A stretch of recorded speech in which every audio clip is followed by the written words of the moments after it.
ਸਤਨਾਮ ਸ਼੍ਰੀ ਵਾਹਿਗੁਰੂ ਜੀ। ਧੰਨ ਸੋ ਵੇਲਾ ਘੜੀ ਧੰਨ, ਧੰਨ ਮੂਰਤ ਪਲਸਾਰ।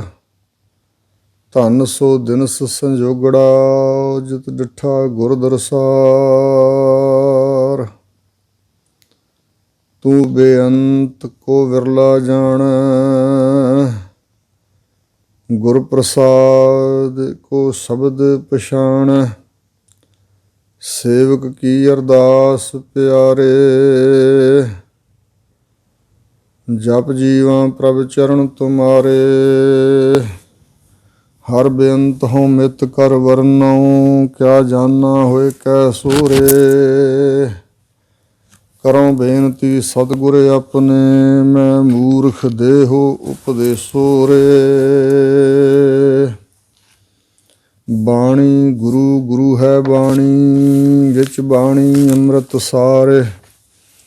ਗੁਰਬਾਣੀ ਕਹੈ ਸੇਵਕ ਜਨ ਮਾਨੈ, ਪ੍ਰਤੱਖ ਗੁਰੂ ਨਿਸਤਾਰੇ। ਸਤਨਾਮ ਸ਼੍ਰੀ ਵਾਹਿਗੁਰੂ ਜੀ। ਸਾਚਾ ਸਾਹਿਬ ਸਾਚ ਨਾਇ, ਭਾਖਿਆ ਭਾਉ ਅਪਾਰ। ਆਖਹਿ ਮੰਗਹਿ ਦੇਹ ਦੇਹ, ਦਾਤ ਕਰੇ ਦਾਤਾਰ। ਫੇਰ ਕੇ ਅੱਗੇ ਰੱਖੀਐ, ਜੇ ਤੁ ਦਿਸੈ ਦਰਬਾਰ। ਮੂੰਹੋਂ ਕੇ ਬੋਲਣ ਬੋਲੀਐ, ਜਿਤ ਸੁਣ ਧਰੇ ਪਿਆਰ। ਅੰਮ੍ਰਿਤ ਵੇਲਾ ਸਚ ਨਾਉ, ਵਡਿਆਈ ਵਿਚਾਰ। ਕਰਮੀ ਆਵੈ ਕੱਪੜਾ, ਨਦਰੀ ਮੋਖ ਦੁਆਰ। ਨਾਨਕ ਏਵੈ ਜਾਣੀਐ, ਸਭ ਆਪੇ ਸਚਿਆਰ। ਵਾਹਿਗੁਰੂ ਜੀ ਕਾ ਖਾਲਸਾ, ਵਾਹਿਗੁਰੂ ਜੀ ਕੀ ਫਤਿਹ। ਸਤਿਗੁਰਾਂ ਦੀ ਸਾਜੀ ਨਵਾਜੀ ਪਰਮ ਸਨਮਾਨਯੋਗ ਗੁਰੂ ਕਾ ਰੂਪ ਖਾਲਸਾ ਸਾਧ ਸੰਗਤ ਜੀ। ਸਤਿਗੁਰੂ ਮਹਾਰਾਜ ਜੀ ਦੀ ਇਲਾਹੀ ਬਾਣੀ ਦੀ ਲੜੀਵਾਰ ਵਿਚਾਰ ਨੂੰ ਅੱਗੇ ਤੋਰਦਿਆਂ ਹੋਇਆਂ ਚੌਥੀ ਪੌੜੀ ਦਾ ਪਾਠ ਆਪ ਜੀ ਨੇ ਸਰਵਣ ਕੀਤਾ ਹੈ। ਸਤਿਗੁਰੂ ਸ਼੍ਰੀ ਗੁਰੂ ਨਾਨਕ ਦੇਵ ਜੀ ਮਹਾਰਾਜ ਸਿੱਖ ਧਰਮ ਦੇ ਬਾਨੀ ਦਾਤਾ ਜੀ ਸਾਨੂੰ ਸੰਸਾਰੀ ਜੀਵਾਂ ਨੂੰ ਸਿੱਖਿਆ ਪ੍ਰਦਾਨ ਕਰਦੇ ਹੋਏ ਬਚਨ ਫਰਮਾਉਂਦੇ ਹਨ। ਸਾਚਾ ਸਾਹਿਬ, ਸਾਹਿਬ ਸ਼ਬਦ ਸ਼੍ਰੀ ਗੁਰੂ ਗ੍ਰੰਥ ਸਾਹਿਬ ਮਹਾਰਾਜ ਜੀ ਦੇ ਪਾਵਨ ਸਰੂਪ ਅੰਦਰ ਬੇਅੰਤ ਵਾਰ ਆਇਆ ਹੈ। ਸਾਹਿਬ ਦਾ ਅਰਥ ਹੈ ਮਾਲਕ। ਮਾਲਕ ਤੋਂ ਭਾਵ ਹੈ ਕਿ ਅਕਾਲ ਪੁਰਖ। ਉਹ ਵਾਹਿਗੁਰੂ ਅਕਾਲ ਪੁਰਖ ਜੋ ਸਾਰੀ ਸ੍ਰਿਸ਼ਟੀ ਦਾ ਮਾਲਕ ਹੈ, ਉਹੀ ਕੇਵਲ ਸੱਚਾ ਸਾਹਿਬ ਹੈ। ਹੋਰ ਲੋਕਾਂ ਨੂੰ, ਵਜ਼ੀਰਾਂ ਨੂੰ ਜਾਂ ਕਿਸੇ ਸਟੇਟ ਦੇ ਮੁਖੀ ਨੂੰ, ਦੇਸ਼ ਦੇ ਮੁਖੀ ਨੂੰ ਵੀ ਸਾਹਿਬ ਸਾਹਿਬ ਕਰਕੇ ਲੋਕ ਬੁਲਾਉਂਦੇ ਨੇ। ਜਾਂ ਕੋਈ ਛੋਟੇ ਦਰਜੇ ਦਾ ਮੁਲਾਜ਼ਮ ਆਪਣੇ ਤੋਂ ਵੱਡੇ ਦਰਜੇ ਦੇ ਮੁਲਾਜ਼ਮ ਨੂੰ ਸਾਹਿਬ ਕਰਕੇ ਬੁਲਾਉਂਦਾ। ਜਾਂ ਕੁਛ ਜ਼ਮੀਨਾਂ ਦੇ ਜਿਹੜੇ ਮਾਲਕ ਹੋਣ ਉਹਨਾਂ ਨੂੰ ਸਾਹਿਬ ਕਿਹਾ ਜਾਂਦਾ, ਪਰ ਉਹ ਸਾਹਿਬ ਸੱਚੇ ਨਹੀਂ ਹਨ। ਕਿਉਂਕਿ ਦਿਵਸ ਚਾਰ ਕੀ ਕਰੋ ਸਾਹਿਬੀ, 4 ਦਿਨਾਂ ਦੀ ਉਹ ਸਾਹਿਬੀ, ਉਹ ਮਲਕੀਅਤ ਹੈ, ਉਹ ਜ਼ਿਆਦਾ ਚਿਰ ਟਿਕੇ ਰਹਿਣ ਵਾਲੀ ਸਾਹਿਬੀ ਨਹੀਂ ਹੈ। ਸਾਰੇ ਸਾਹਿਬ ਖਤਮ ਹੋ ਜਾਣਗੇ, ਉਹਨਾਂ ਦੀ ਸਾਹਿਬੀ ਵੀ ਖਤਮ ਹੋ ਜਾਏਗੀ। ਪਰ ਵਾਹਿਗੁਰੂ ਅਕਾਲ ਪੁਰਖ ਪਰਮਾਤਮਾ ਸਦੀਵੀ ਹੈ ਤੇ ਸਦਾ ਵਾਸਤੇ ਹੀ ਸਾਰੀ ਕੁਦਰਤ ਦਾ ਸਾਹਿਬ ਮਾਲਕ ਹੈ।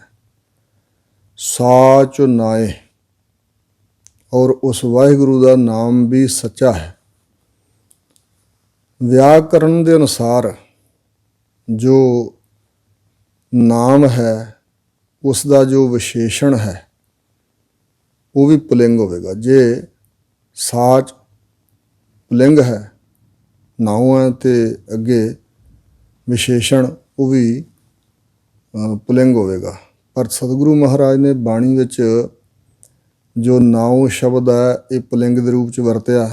ਇਸ ਕਰਕੇ ਜੋ ਵਿਆਕਰਨ ਦੇ ਅਨੁਸਾਰ ਅਰਥ ਕਰਨ ਵਾਲੇ ਸੱਜਣ ਨੇ ਉਹ ਕਹਿੰਦੇ ਵੀ ਇੱਥੇ ਨਾਏ ਦਾ ਅਰਥ ਨਿਆਉ ਹੈ, ਕਿਉਂਕਿ ਜੇ ਨਾਮ ਦਾ ਅਰਥ ਹੁੰਦਾ ਤੇ ਫਿਰ ਸਾ 'ਚ ਨਾਉ ਹਜ਼ੂਰ ਨੇ ਲਿਖਣਾ ਸੀ। ਇਹ ਵਿਆਕਰਨ ਦੇ ਅਨੁਸਾਰ ਅਰਥ ਵਿਆਖਿਆ ਕਰਨ ਵਾਲਿਆਂ ਦਾ ਮਤ ਹੈ। ਇਸ ਕਰਕੇ ਦਾਸ ਬੇਨਤੀ ਕਰ ਰਿਹਾ ਕਿ ਦੋਵਾਂ ਤਰ੍ਹਾਂ ਨਾਲ ਅਰਥ ਸਹੀ ਬਣਦਾ। ਸੱਚਾ ਹੈ ਸਾਹਿਬ ਮਾਲਕ ਅਕਾਲ ਪੁਰਖ, ਸੱਚਾ ਹੀ ਉਸ ਦਾ ਨਾਮ ਹੈ। ਤੇ ਨਿਆਂ ਵੀ ਜਿਹੜਾ ਵਿਆਕਰਨ ਵਾਲੇ ਅਰਥ ਕਰਦੇ ਨੇ, ਨਿਆਂ ਵੀ ਪਰਮਾਤਮਾ ਦਾ ਸੱਚਾ ਹੀ ਹੈ, ਕਿਉਂਕਿ ਵੱਡੀ ਵਡਿਆਈ ਜਾਂ ਵੱਡਾ ਨਾਉ, ਵੱਡੀ ਵਡਿਆਈ ਜਾਂ ਸੱਚਾ ਨਾਉ, ਵੱਡੀ ਵਡਿਆਈ ਜਾਂ ਸੱਚ ਨਿਆਉ। ਔਰ ਇੰਜ ਵੀ ਹਜ਼ੂਰ ਕਹਿੰਦੇ ਨੇ ਸੱਚਾ ਸੋ ਸਾਹਿਬ ਸੱਚ ਤਪਾਵਸ, ਸੱਚ ਤਪਾਵਸ ਸੱਚੇ ਘੇਰਾ। ਤਪਾਵਸ ਦਾ ਅਰਥ ਵੀ ਨਿਆਉ ਹੈ, ਅਦਲ ਇਨਸਾਫ।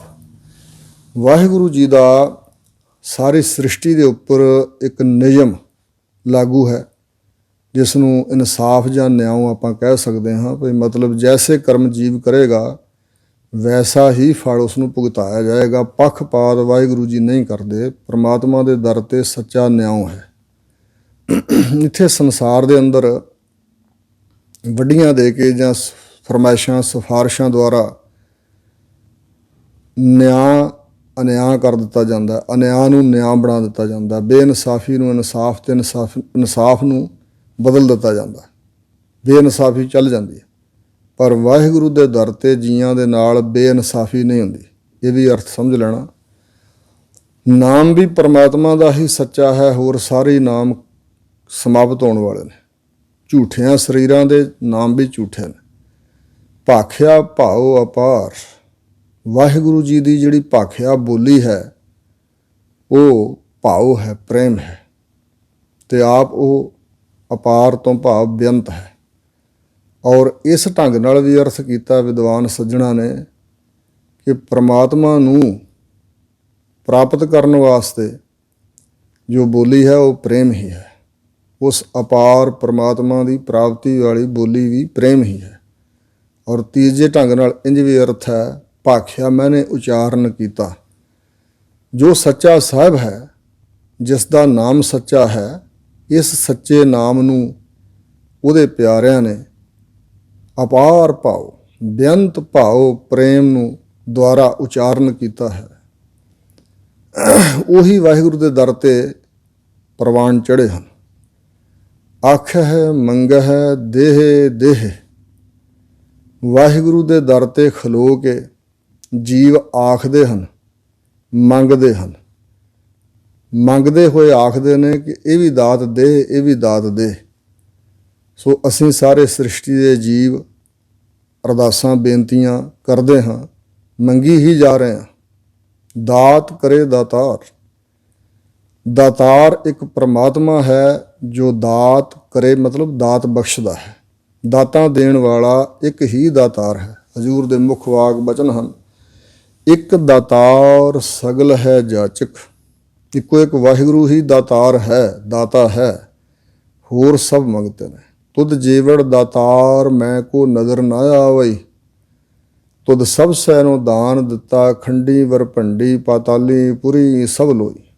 ਖੰਡਾਂ ਬ੍ਰਹਮੰਡਾਂ ਪਤਾਲਾਂ ਪੁਰੀਆਂ ਸਭ ਲੋਕਾਂ 'ਚ ਸਾਰੀ ਸ੍ਰਿਸ਼ਟੀ ਦੇ ਤਾਈਂ ਜੋ ਕੁਛ ਵੀ ਦਾਤ ਮਿਲੀ ਹੈ ਆਪ ਜੀ ਨੇ ਹੀ ਬਖਸ਼ੀ ਹੈ। ਤੁਧ ਅੱਗੇ ਮੰਗਣ ਨੂੰ ਹੱਥ ਜੋੜ ਖਲੀ ਸਭ ਹੋਈ। ਆਪ ਜੀ ਦੇ ਅੱਗੇ ਦਾਤਾਂ ਮੰਗਣ ਵਾਸਤੇ ਸਾਰੀ ਸ੍ਰਿਸ਼ਟੀ ਹੱਥ ਜੋੜ ਕੇ ਖੜੀ ਹੈ ਜੀ। ਹਜ਼ੂਰ ਦਸਮ ਪਾਤਸ਼ਾਹ ਦਾ ਮੁੱਖ ਵਾਕ ਵਚਨ ਹੈ, ਜਿਤ ਦਰ ਲੱਖ ਮੁਹੰਮਦਾ, ਲੱਖ ਬ੍ਰਹਮੇ ਵਿਸ਼ਨ ਮਹੇਸ਼, ਲੱਖ ਲੱਖ ਰਾਮ ਵਡੀਰੀ ਹੈ, ਲੱਖ ਰਾਹੀ ਲੱਖ ਵੇਸ। ਇੱਕ ਛੋਟੇ ਮੰਗਤੇ ਹਨ ਤੇ ਇੱਕ ਵੱਡੇ ਮੰਗਤੇ ਨੇ। ਛੋਟੇ ਮੰਗਤੇ ਛੋਟੀਆਂ ਮੋਟੀਆਂ ਦਾਤਾਂ ਮੰਗਦੇ ਨੇ, ਵੱਡੇ ਮੰਗਤੇ ਵੱਡੇ ਵੱਡੇ ਵਰ ਦਾਤਾਂ ਮੰਗਦੇ ਹਨ। ਸਾਰੀ ਸ੍ਰਿਸ਼ਟੀ ਕੀੜੀ ਤੋਂ ਲੈ ਕੇ ਬ੍ਰਹਮਾ ਤੱਕ ਮੰਗਤ ਜਨ ਹੈ। ਇੱਕੋ ਇੱਕ ਵਾਹਿਗੁਰੂ ਹੀ ਦਾਤਾਰ, ਦਾਤਾਂ ਦੇਣ ਵਾਲਾ ਹੈ। ਹੁਣ ਅੱਗੇ ਹਜ਼ੂਰ ਜੀ ਪ੍ਰਸ਼ਨਵਾਚਕ ਬਚਨ ਫਰਮਾ ਰਹੇ ਨੇ, ਫੇਰ ਕੇ ਅੱਗੇ ਰੱਖੀ ਹੈ ਜਿਤ ਦਿਸੈ ਦਰਬਾਰ। ਫਿਰ ਭਾਈ ਦੱਸੋ ਉਸ ਵਾਹਿਗੁਰੂ ਦੇ ਅੱਗੇ ਭੇਟਾ ਕਿਸ ਚੀਜ਼ ਦੀ ਰੱਖੀ ਹੈ, ਜਿਸ ਭੇਟਾ ਦੁਆਰਾ ਵਾਹਿਗੁਰੂ ਜੀ ਦਾ ਦੀਦਾਰ ਹੋ ਜਾਏ, ਉਸ ਦੇ ਦਰਬਾਰ ਦਾ ਦਰਸ਼ਨ ਹੋ ਜਾਏ। ਕਿਹੜੀ ਭੇਟਾ ਉਸ ਦੇ ਅੱਗੇ ਰੱਖੀਏ? ਤਾਂ ਹਜ਼ੂਰ ਅੱਗੇ ਦੱਸਣਗੇ, ਮੂੰਹੋਂ ਕੇ ਬੋਲਣ ਬੋਲੀਐ। ਪ੍ਰਸ਼ਨ ਹੈ ਕਿ ਫਿਰ ਮੁੱਖ ਤੋਂ ਕੀ ਬੋਲ ਬੋਲੀਏ? ਕਿਹੋ ਜਿਹੇ ਬੋਲਣ ਭਾਵ ਅੱਖਰ, ਕਿਹੋ ਜਿਹੀ ਭਾਖਿਆ, ਕਿਹੋ ਜਿਹੇ ਵਿਚਾਰ, ਕਿਹੋ ਜਿਹੇ ਅੱਖਰ ਬੋਲੀਏ ਜਿਤ ਸੁਣ ਧਰੇ ਪਿਆਰ। ਜਿਸ ਨੂੰ ਸੁਣਨ ਕਰਕੇ, ਜਿਨ੍ਹਾਂ ਬਚਨਾਂ ਨੂੰ ਸੁਣਨ ਕਰਕੇ ਵਾਹਿਗੁਰੂ ਜੀ ਸਾਡੇ ਨਾਲ ਪਿਆਰ ਕਰਨ, ਪਿਆਰ ਧਾਰਨ ਕਰ ਲੈਣ ਵਾਹਿਗੁਰੂ ਜੀ। ਇਹ ਦੋ ਪ੍ਰਸ਼ਨ ਹਨ। ਤਾਂ ਹਜ਼ੂਰ ਹੁਣ ਅੱਗੇ ਇਹਨਾਂ ਪ੍ਰਸ਼ਨਾਂ ਦਾ ਜਵਾਬ ਵਜੋਂ ਪੰਕਤੀਆਂ ਉਚਾਰਨ ਕਰ ਰਹੇ ਨੇ। ਅੰਮ੍ਰਿਤ ਵੇਲਾ ਸੱਚ ਨਾਉ ਵਡਿਆਈ ਵਿਚਾਰ। ਅੰਮ੍ਰਿਤ ਸ਼ਬਦ ਦੇ ਅਰਥ ਨੇ ਮ੍ਰਿਤੂ ਤੋਂ ਰਹਿਤ, ਮੌਤ ਤੋਂ ਰਹਿਤ ਅੰਮ੍ਰਿਤ ਸ਼ਬਦ। ਇਹ ਅੰਮ੍ਰਿਤ ਮ੍ਰਿਤੂ ਤੋਂ ਰਹਿਤ ਕਰਨ ਵਾਲੀ ਵਸਤੂ ਵਾਸਤੇ ਵੀ ਵਰਤਿਆ, ਜਿਵੇਂ ਅੰਮ੍ਰਿਤ ਨਾਮ ਨਿਧਾਨ ਹੈ ਮਿਲ ਪੀਵੋ ਪਾਈ। ਵਾਹਿਗੁਰੂ ਜੀ ਦਾ ਨਾਮ ਹੀ ਅਸਲ ਅੰਮ੍ਰਿਤ ਹੈ। ਉਂਝ ਸਤਿਗੁਰੂ ਜੀ ਲੋਕਾਂ ਵੱਲੋਂ ਜਿਹੜੇ ਬਚਨ ਬੋਲੇ ਜਾਂਦੇ ਨੇ 36 ਪ੍ਰਕਾਰ ਦੇ ਭੋਜਨਾਂ ਵਾਸਤੇ ਵੀ, ਜਿਹ ਪ੍ਰਸਾਦ ਛਤੀ ਅੰਮ੍ਰਿਤ ਖਾਹੇ ਤਿਸ ਠਾਕੁਰ ਕੋ ਰਖ ਮਨਵਾਏ। ਤੇ ਦੁੱਧ ਵਾਸਤੇ ਵੀ, ਪਸ਼ੂ ਮਿਲਹਿ ਚੰਗਿਆਈਆਂ ਖੜ ਖਾਵਹਿ ਅੰਮ੍ਰਿਤ ਦੇਹ ਨਾਮ ਵਿਹੂਣੇ ਆਦਮੀ ਤ੍ਰਿਗ ਜੀਵਨ ਕਰਮ ਕਰਹਿ। ਉੱਥੇ ਵੀ ਸਤਿਗੁਰਾਂ ਨੇ ਦੁੱਧ ਵਾਸਤੇ ਅੰਮ੍ਰਿਤ ਸ਼ਬਦ ਵਰਤਿਆ ਹੈ। ਪਰ ਅਸਲ ਵਿੱਚ ਜਿਹੜੇ ਪੁਰਾਤਨ ਸਮੇਂ ਤੋਂ ਅੰਮ੍ਰਿਤ ਦੇ ਅਰਥ ਨੇ ਕੇਵਲ ਮੁਕਤੀ ਵਾਸਤੇ ਵੀ ਜਿੱਥੇ ਮੌਤ ਨਾ ਰਹਿ ਜਾਏ, ਕੇਵਲ ਮੁਕਤੀ। ਅੰਮ੍ਰਿਤ ਦਾ ਅਰਥ ਮੋਖ, ਨਿਰਵਾਣ ਪਦਵੀ, ਨਿਰਵਾਣ ਵੀ ਕਹਿ ਦਿੰਦੇ ਨੇ। ਤੇ ਫਿਰ ਆਖਰ ਤੇ ਮਨ ਦੇ ਖੜਾਅ ਵਾਲੀ ਅਵਸਥਾ, ਮਨ ਦਾ ਖੜਾਅ, ਉਹਨੂੰ ਕਹਿੰਦੇ ਨੇ ਇਹ ਅੰਮ੍ਰਿਤ ਅਵਸਥਾ ਹੈ। ਤੇ ਹਜ਼ੂਰ ਇੱਥੇ ਵੇਲਾ ਜਿਹੜਾ ਸਮਾਂ ਉਹਦੇ ਬਾਰੇ ਬਚਨ ਕਰ ਰਹੇ ਨੇ। ਅੰਮ੍ਰਿਤ ਵੇਲਾ। ਉਂਝ ਤਾਂ ਜਿਹੜਾ ਮਨੁੱਖਾ ਦੇਹੀ ਦਾ ਜੀਵਨ ਸਾਨੂੰ ਮਿਲਿਆ, ਮਨੁੱਖਾ ਸਰੀਰ ਅੰਦਰ ਜੋ ਜੀਵਨ ਮਿਲਿਆ, ਇਹ ਵੀ ਇੱਕ ਅੰਮ੍ਰਿਤ ਵੇਲਾ ਹੈ। ਇਹਦੇ ਅੰਦਰ ਹੀ ਆਤਮਿਕ ਮੌਤ ਤੋਂ ਰਹਿਤ ਹੋਣ ਲਈ ਕੁਛ ਕੀਤਾ ਜਾ ਸਕਦਾ, ਵਾਹਿਗੁਰੂ ਦੀ ਬੰਦਗੀ ਕੀਤੀ ਜਾ ਸਕਦੀ, ਜਿਸ ਕਰਕੇ ਅਸੀਂ ਅੰਮ੍ਰਿਤ ਮੌਤ ਤੋਂ ਰਹਿਤ ਅਵਸਥਾ ਪ੍ਰਾਪਤ ਕਰ ਸਕਦੇ ਹਾਂ। ਫਿਰ ਜਿਹੜਾ ਸਮਾਂ ਚੱਲ ਰਿਹਾ ਹੈ, ਇਹਦੇ ਵਿੱਚੋਂ ਬਚਨ ਕੀਤਾ ਹਜ਼ੂਰ ਨੇ, ਚਾਲਾਂਗੇ ਉਠ ਨਾਮ ਜਪ ਨਿਸ ਬਾਸਰਾ ਰਾਧ। ਚਾਲਾਂਗ ਜਿਹੜਾ ਅੰਮ੍ਰਿਤ ਵੇਲਾ ਉਹਨੂੰ ਕਹਿੰਦੇ ਨੇ। ਚੌਥਾ ਪਹਿਰ ਸਬਾਹ ਕੈ ਸੁਰਤਿਆ ਉਪਜੈ ਚਾਓ ਤਿਨਾ ਦਰਿਆਵਾਂ ਸਿਉ ਦੋਸਤੀ ਮਨ ਮੁਖ ਸੱਚਾ ਨਾਮ। ਅੰਮ੍ਰਿਤ ਵੇਲੇ ਨੂੰ ਸਤਿਗੁਰਾਂ ਨੇ ਸਲਾਹਿਆ ਕਿਉਂਕਿ ਉਸ ਵੇਲੇ ਜਹਾਨ ਵਿੱਚ ਚੁੱਪ ਸ਼ਾਨ ਹੁੰਦੀ ਹੈ, ਚੁੱਪ ਤੇ ਸ਼ਾਂਤੀ ਹੁੰਦੀ ਆ, ਟਿਕਾਅ ਵਾਲਾ ਵਕਤ ਸਮਾਂ ਹੁੰਦਾ। ਸੰਸਾਰੀ ਲੋਕ ਸੁੱਤੇ ਪਏ ਹੁੰਦੇ ਨੇ ਔਰ ਇਕਾਗਰਤਾ ਦਾ ਸਮਾਂ ਵੀ ਮੰਨਿਆ ਗਿਆ, ਔਰ ਬ੍ਰਹਮ ਮੁਹੂਰਤ ਵੀ ਇਸ ਨੂੰ ਕਿਹਾ ਜਾਂਦਾ। ਇਸ ਕਰਕੇ ਹਜ਼ੂਰ ਕਹਿੰਦੇ ਨੇ ਅੰਮ੍ਰਿਤ ਵੇਲੇ ਵਾਹਿਗੁਰੂ ਜੋ ਸੱਚ ਸਰੂਪ ਹੈ ਉਸ ਦੇ ਨਾਮ ਦਾ ਉਚਾਰਨ ਕਰਨਾ ਚਾਹੀਦਾ, ਜਿਸ ਕਰਕੇ ਅਸੀਂ ਪਰਮਾਤਮਾ ਨੂੰ ਭਾ ਜਾਈਏ। ਭੇਟਾ ਨਾਮ ਦੀ ਹੀ ਉਸ ਦੇ ਦਰ 'ਤੇ ਪ੍ਰਵਾਨ ਹੈ, ਜਿਸ ਕਰਕੇ ਜੀਵ ਪਰਮਾਤਮਾ ਨੂੰ ਪਸੰਦ ਆ ਜਾਂਦਾ। ਅੰਮ੍ਰਿਤ ਵੇਲਾ ਹੈ ਸਮਾਂ, ਸੱਚਾ ਨਾਮ ਉਚਾਰਨਾ ਉਸ ਵਕਤ, ਵਾਹਿਗੁਰੂ ਜੀ ਦੀ ਵਡਿਆਈ। ਹੁਣ ਨਾਮ ਪਾਠ ਕਰਨਾ, ਬਾਣੀ ਦਾ ਪੜ੍ਹਨਾ ਜਾਂ ਨਾਮ ਉਚਾਰਨ ਕਰਨਾ, ਵਾਹਿਗੁਰੂ ਵਾਹਿਗੁਰੂ ਵਾਹਿਗੁਰੂ ਮੂਲ ਮੰਤਰ ਹੈ ਜਾਂ ਗੁਰਬਾਣੀ ਦਾ ਪਾਠ ਹੈ। ਤੇ ਵਡਿਆਈ ਵਿੱਚ ਆ ਗਿਆ ਵਾਹਿਗੁਰੂ ਜੀ ਦਾ ਕੀਰਤਨ, ਪਰਮਾਤਮਾ ਦਾ ਕੀਰਤਨ ਕਰਨਾ, ਵਿਚਾਰ ਜੋ ਧਾਰਮਿਕ ਸਥਾਨਾਂ ਤੇ ਗੁਰਦੁਆਰੇ ਸਾਹਿਬਾਨਾਂ 'ਚ ਕਥਾ ਹੁੰਦੀ ਹੈ। ਇਸ ਪ੍ਰਕਾਰ ਹਜ਼ੂਰ ਕਹਿੰਦੇ ਨੇ ਅੰਮ੍ਰਿਤ ਵੇਲਾ ਹੋਵੇ ਸਮਾਂ ਤੇ ਵਾਹਿਗੁਰੂ ਦਾ ਸੱਚਾ ਨਾਮ ਉਚਾਰਨ ਕਰੀਏ, ਵਡਿਆਈ ਵੀ ਗਾਈਏ ਤੇ ਸੁਣੀਏ, ਵਿਚਾਰ ਵੀ ਕਰੀਏ ਪਰਮਾਤਮਾ ਦੀ, ਉਸ ਦੀਆਂ ਵਡਿਆਈਆਂ ਦੀ, ਉਸ ਦੇ ਸਿਫਾਤੀ ਨਾਮ ਉਚਾਰਨ ਕਰੀਏ ਔਰ ਉਸ ਦੇ ਸਰੂਪ ਬਾਰੇ ਵਿਚਾਰ ਕੀਤੀ ਜਾਏ। ਵਾਹਿਗੁਰੂ ਜੀ ਕੈਸੇ ਨੇ, ਪਰਮਾਤਮਾ ਦਾ ਸਰੂਪ ਕੈਸਾ ਹੈ, ਕਿਹੜੇ ਕਿਹੜੇ ਗੁਣ ਹਨ ਵਾਹਿਗੁਰੂ ਜੀ ਵਿੱਚ। ਇੰਝ ਨਾਮ ਜਪਣਾ, ਵਡਿਆਈ ਕਰਨੀ, ਸਿਫਤੋ ਸਿਫਾਤ ਕੀਰਤੀ ਕਰਨੀ, ਤੇਰੀ ਸਿਫਤ ਸਵਾਲਿਓ ਸਰੂਪ ਹੈ ਜਿਨ ਕੀਤੀ ਤਿਸ ਪਾਰ ਲੰਘਾਈ। ਇਸੇ ਪ੍ਰਕਾਰ ਵਿਚਾਰ ਕਰਨੀ। ਕਰਮੀ ਆਵੈ ਕੱਪੜਾ ਨਦਰੀ ਮੋਖ ਦੁਆਰ। ਜੋ ਕਰਮ ਸ਼ਬਦ ਹੈ, ਜੇ ਇਹ ਸੰਸਕ੍ਰਿਤ ਦਾ ਹੋਵੇ ਤੇ ਇਹਦਾ ਅਰਥ ਹੈ ਕੰਮ। ਕੰਮ ਤੋਂ ਮਤਲਬ ਜਿਹੜੇ ਅਸੀਂ ਸਰੀਰਕ ਤੌਰ 'ਤੇ ਪੂਰਬਲੇ ਜਨਮਾਂ 'ਚ ਇਸ ਜਨਮ ਵਿੱਚ ਕਰਦੇ ਹਾਂ। ਇਹ ਵਿਦਵਾਨਾਂ ਨੇ ਕਰਮਾਂ ਦੀ ਜੋ ਫਿਲਾਸਫੀ ਹੈ ਬਹੁਤ ਲੰਬੀ ਚੌੜੀ ਲਿਖੀ ਹੈ। ਕਰਮਾਂ ਦੀ ਫਿਲਾਸਫੀ, ਵਿਦ ਨਿਖੇਧ ਕਰਮ, ਚੰਗੇ ਕਰਮ ਜੋ ਸ਼ਾਸਤਰਾਂ ਅਨੁਸਾਰ ਕਰਨ ਲਈ ਕਿਹਾ ਗਿਆ, ਧਰਮ ਦੇ ਕਰਮ, ਨਿਖੇਧ ਕਰਮ ਜਿਨ੍ਹਾਂ ਤੋਂ ਵਰਜਿਆ ਗਿਆ, ਔਰ ਨਿਤ ਨਮਿਤ ਤੇ ਪ੍ਰਾਸ਼ਚਿਤ ਕਰਮ, ਜਿਹੜੇ ਧਰਮ ਦੇ ਕਰਮ ਨਿਤ ਕੀਤੇ ਜਾਣ। ਜਿਵੇਂ ਨਿਤਨੇਮ ਹੈ, ਇਸਲਾਮ ਵਾਲਿਆਂ ਲਈ 5 ਵਕਤ ਦੀ ਨਮਾਜ਼ ਹੈ ਅਤੇ 3 ਤਰ੍ਹਾਂ ਦੀ ਸੰਧਿਆ ਸਨਾਤਨਮਤੀਆਂ ਵਾਸਤੇ ਸਾਨੂੰ ਸਵੇਰ ਅਤੇ ਸ਼ਾਮਾਂ ਦਾ ਨਿਤਨੇਮ ਹੈ। ਇਤਿਆਦਿਕ ਨਿਤ ਕਰਮ ਨਮਿਤ ਕਿਸੇ ਖਾਸ ਕਾਰਜ ਲਈ ਜਿਹੜੇ ਕੀਤੇ ਜਾਣ, ਅਤੇ ਪ੍ਰਾਸ਼ਚਿਤ ਕਿਸੇ ਗੁਨਾਹ ਪਾਪ ਦੀ ਨਿਵਰਤੀ ਵਾਸਤੇ, ਬਖਸ਼ਾਉਣ ਵਾਸਤੇ ਜਿਹੜੇ ਕਰਮ ਕੀਤੇ ਜਾਣ। ਔਰ ਜਿੰਨੇ ਵੀ ਕਰਮ ਅਸੀਂ ਕਮਾਉਂਦੇ ਹਾਂ ਇਹਨਾਂ ਦੇ ਵੀ ਅੱਗੋਂ ਰੂਪ ਨੇ। ਜੋ ਸੰਚਿਤ ਕਰਮ ਹਨ ਪੂਰਬਲੇ ਜਨਮਾਂ ਦੇ ਕਮਾਏ ਹੋਏ, ਉਹ ਜਮ੍ਹਾਂ ਪਏ ਨੇ, ਅਤੇ ਉਹਨਾਂ ਵਿੱਚੋਂ ਪ੍ਰਾਰਬਧ ਕਰਮ, ਜਿੰਨੇ ਕਰਮਾਂ ਦਾ ਫਲ ਇਸ ਜਨਮ ਵਿੱਚ ਭੋਗਣਾ ਉਹਨਾਂ ਨੂੰ ਪ੍ਰਾਰਬਧ ਕਰਮ ਕਹਿੰਦੇ ਨੇ। ਪ੍ਰਾਰਬਧ ਨੂੰ ਕੋਈ ਨਹੀਂ ਮੇੜ ਸਕਦਾ। ਔਰ ਇਸੇ ਤਰ੍ਹਾਂ ਕਿਰਿਆਮਾਨ ਕਰਮ, ਜਿਹੜੇ ਹੁਣ ਇਸ ਜਨਮ ਵਿੱਚ ਅਸੀਂ ਕਮਾ ਰਹੇ ਹਾਂ, ਜ਼ਰੂਰੀ ਨਹੀਂ ਕਿ ਇਹਨਾਂ ਦਾ ਫਲ ਹੁਣੇ ਹੀ ਸਾਨੂੰ ਮਿਲ ਜਾਏ, ਦੇਰੀ ਨਾਲ ਵੀ ਮਿਲ ਸਕਦਾ।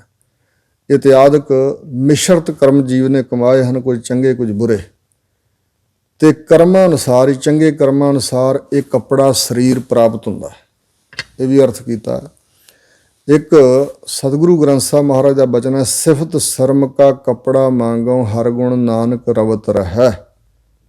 ਪਰਮਾਤਮਾ ਦੀ ਸਿਫਤ ਤੇ ਵਿਕਾਰਾਂ ਵੱਲੋਂ ਲੱਜਾ, ਇਹ ਕੱਪੜਾ ਮੈਂ ਮੰਗਦਾ। ਪ੍ਰੇਮ ਪਟੋਲਾ ਤੈ ਸਹਿ ਦਿੱਤਾ ਢੱਕਣ ਕੂਪਤ ਮੇਰੀ। ਇਹ ਪ੍ਰੇਮ ਦਾ ਪਟੋਲਾ, ਪ੍ਰੇਮ ਰੂਪੀ ਕੱਪੜਾ। ਔਰ ਇਸੇ ਤਰ੍ਹਾਂ ਕਰਮਾਂ, ਨਿਸ਼ਕਾਮ ਕਰਮਾਂ ਦੇ ਫਲ ਵਜੋਂ, ਚੰਗੇ ਕਰਮਾਂ ਦੇ ਭਗਤੀ ਵਾਲੇ ਸਤੋ ਗੁਣੀ ਕਰਮਾਂ ਕਰਕੇ ਤਾਂ ਸਰੀਰ ਰੂਪੀ ਕੱਪੜਾ ਮਿਲਦਾ।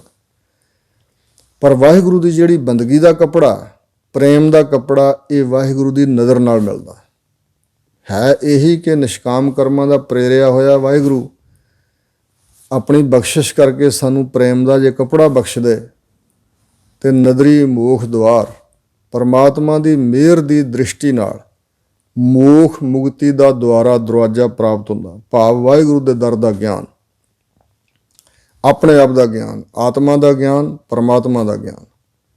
ਅਸਲ ਵਿੱਚ ਮੁਕਤੀ ਇਹੀ ਹੈ। ਆਮ ਤੌਰ 'ਤੇ ਮੋਖ ਮੁਕਤੀਆਂ ਸਨਾਤਨ ਮਤ ਵਿੱਚ ਸੁਰਗ ਬੈਕੁੰਠ ਦੀਆਂ ਜੋ ਮੁਕਤੀਆਂ 4 ਤਰ੍ਹਾਂ ਦੀਆਂ ਦੱਸੀਆਂ ਗਈਆਂ ਹਨ। ਸਲੋਕ ਮੁਕਤੀ ਅਤੇ ਸਰੂਪ ਮੁਕਤੀ, ਸਾਮੀਪ ਮੁਕਤੀ ਅਤੇ ਸਾਜੁਜ ਮੁਕਤੀ। ਜਿਸ ਵੀ ਇਸ਼ਟ ਦਾ ਕੋਈ ਅਰਾਧਨ ਕਰਦਾ, ਉਸ ਦੀ ਪੁਰੀ ਵਿੱਚ, ਉਸ ਲੋਕ ਵਿੱਚ ਪਹੁੰਚ ਹੋ ਜਾਣੀ ਸਰੀਰ ਦੇ ਤਿਆਗ ਤੋਂ ਬਾਅਦ। ਸੂਖਮ ਸਰੀਰ ਨੂੰ ਉੱਥੇ ਲੈ ਜਾਣਾ, ਇਹ ਪਹੁੰਚ ਹੋ ਜਾਣੀ, ਉਹਨੂੰ ਕਹਿੰਦੇ ਸਲੋਕ ਮੁਕਤੀ। ਸਰੂਪ ਮੁਕਤੀ ਦਾ ਅਰਥ ਹੈ ਕਿ ਉਸ ਦੇਵਤੇ ਵਰਗਾ, ਜਿਹਦੀ ਵੀ ਅਰਾਧਨਾ ਕੋਈ ਕਰਦਾ, ਉਹਦੇ ਵਰਗਾ ਰੂਪ ਬਣ ਜਾਣਾ। ਔਰ ਸਮੀਪ ਉਹਦੇ ਨਿਕਟਵਰਤੀ ਹੋਣਾ, ਅਤੇ ਸਜੁਜ ਇੱਕੋ ਸਮੇਂ ਅਨੇਕਾਂ ਰੂਪ ਧਾਰ ਸਕਣ ਦੀ ਸਮਰੱਥਾ। ਇਹ ਤਾਂ ਹਨ ਹੋਰਨਾਂ ਦੀ ਅਰਾਧਨਾ ਕਰਕੇ ਜੋ ਮੁਕਤੀ ਮਿਲਦੀ ਹੈ। ਇਹਨਾਂ ਮੁਕਤੀਆਂ ਬਾਰੇ ਸਤਿਗੁਰਾਂ ਦਾ ਬਚਨ ਹੈ ਕਿ ਇੰਦਰਪੁਰੀ ਮੈਂ ਸਰਪਰ ਮਰਣਾ, ਬ੍ਰਹਮਪੁਰੀ ਨਿਹਚਲ ਨਹੀਂ ਰਹਿਣਾ। ਸ਼ਿਵਪੁਰੀ ਕਾ ਹੋਏਗਾ ਕਾਲਾ, ਤ੍ਰੈ ਗੁਣ ਮਾਇਆ ਬਿਨਸ ਬਿਤਾਲਾ। ਸ਼ਿਵਪੁਰੀ ਬ੍ਰਹਮ ਇੰਦਰਪੁਰੀ ਨਿਹਚਲ ਕੋ ਥਾਉ ਨਾ ਹੈ।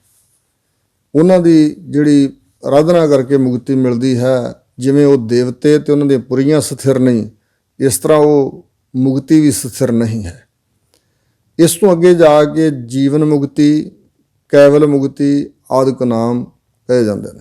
ਸਤਿਗੁਰੂ ਮਹਾਰਾਜ ਸੱਚੇ ਪਾਤਸ਼ਾਹ ਨੇ ਬਚਨ ਕੀਤਾ ਸੁਖਮਨੀ ਸਾਹਿਬ ਦੇ ਅੰਦਰ, ਪ੍ਰਭ ਕੀ ਆਗਿਆ ਆਤਮ ਹਿਤਾਵੈ, ਜੀਵਨ ਮੁਕਤ ਸੋਈ ਕਹਾਵੈ। ਤੈਸਾ ਹਰਖ ਤੈਸਾ ਉਸ ਸੋਗ, ਸਦਾ ਆਨੰਦ ਤਹਿ ਨਹੀਂ ਵਿਯੋਗ। ਤੈਸਾ ਸਵਰਨ ਤੈਸੀ ਉਸ ਮਾਟੀ, ਤੈਸਾ ਅੰਮ੍ਰਿਤ ਤੈਸੀ ਬਿਖ ਖਾਟੀ। ਤੈਸਾ ਮਾਨ ਤੈਸਾ ਅਭਿਮਾਨ, ਤੈਸਾ ਰੰਕ ਤੈਸਾ ਰਾਜਾਨ।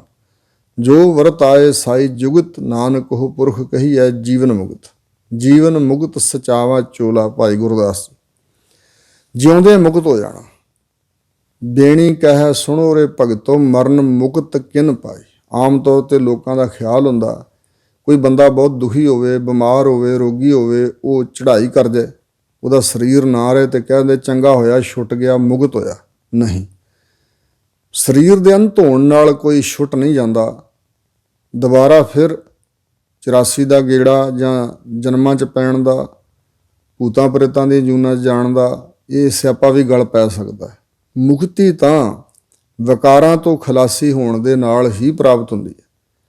ਜਿਉਂਦੇ ਹੀ ਰੱਬ ਦੇ ਪਿਆਰੇ ਮੁਕਤ ਹੋ ਜਾਂਦੇ ਹਨ।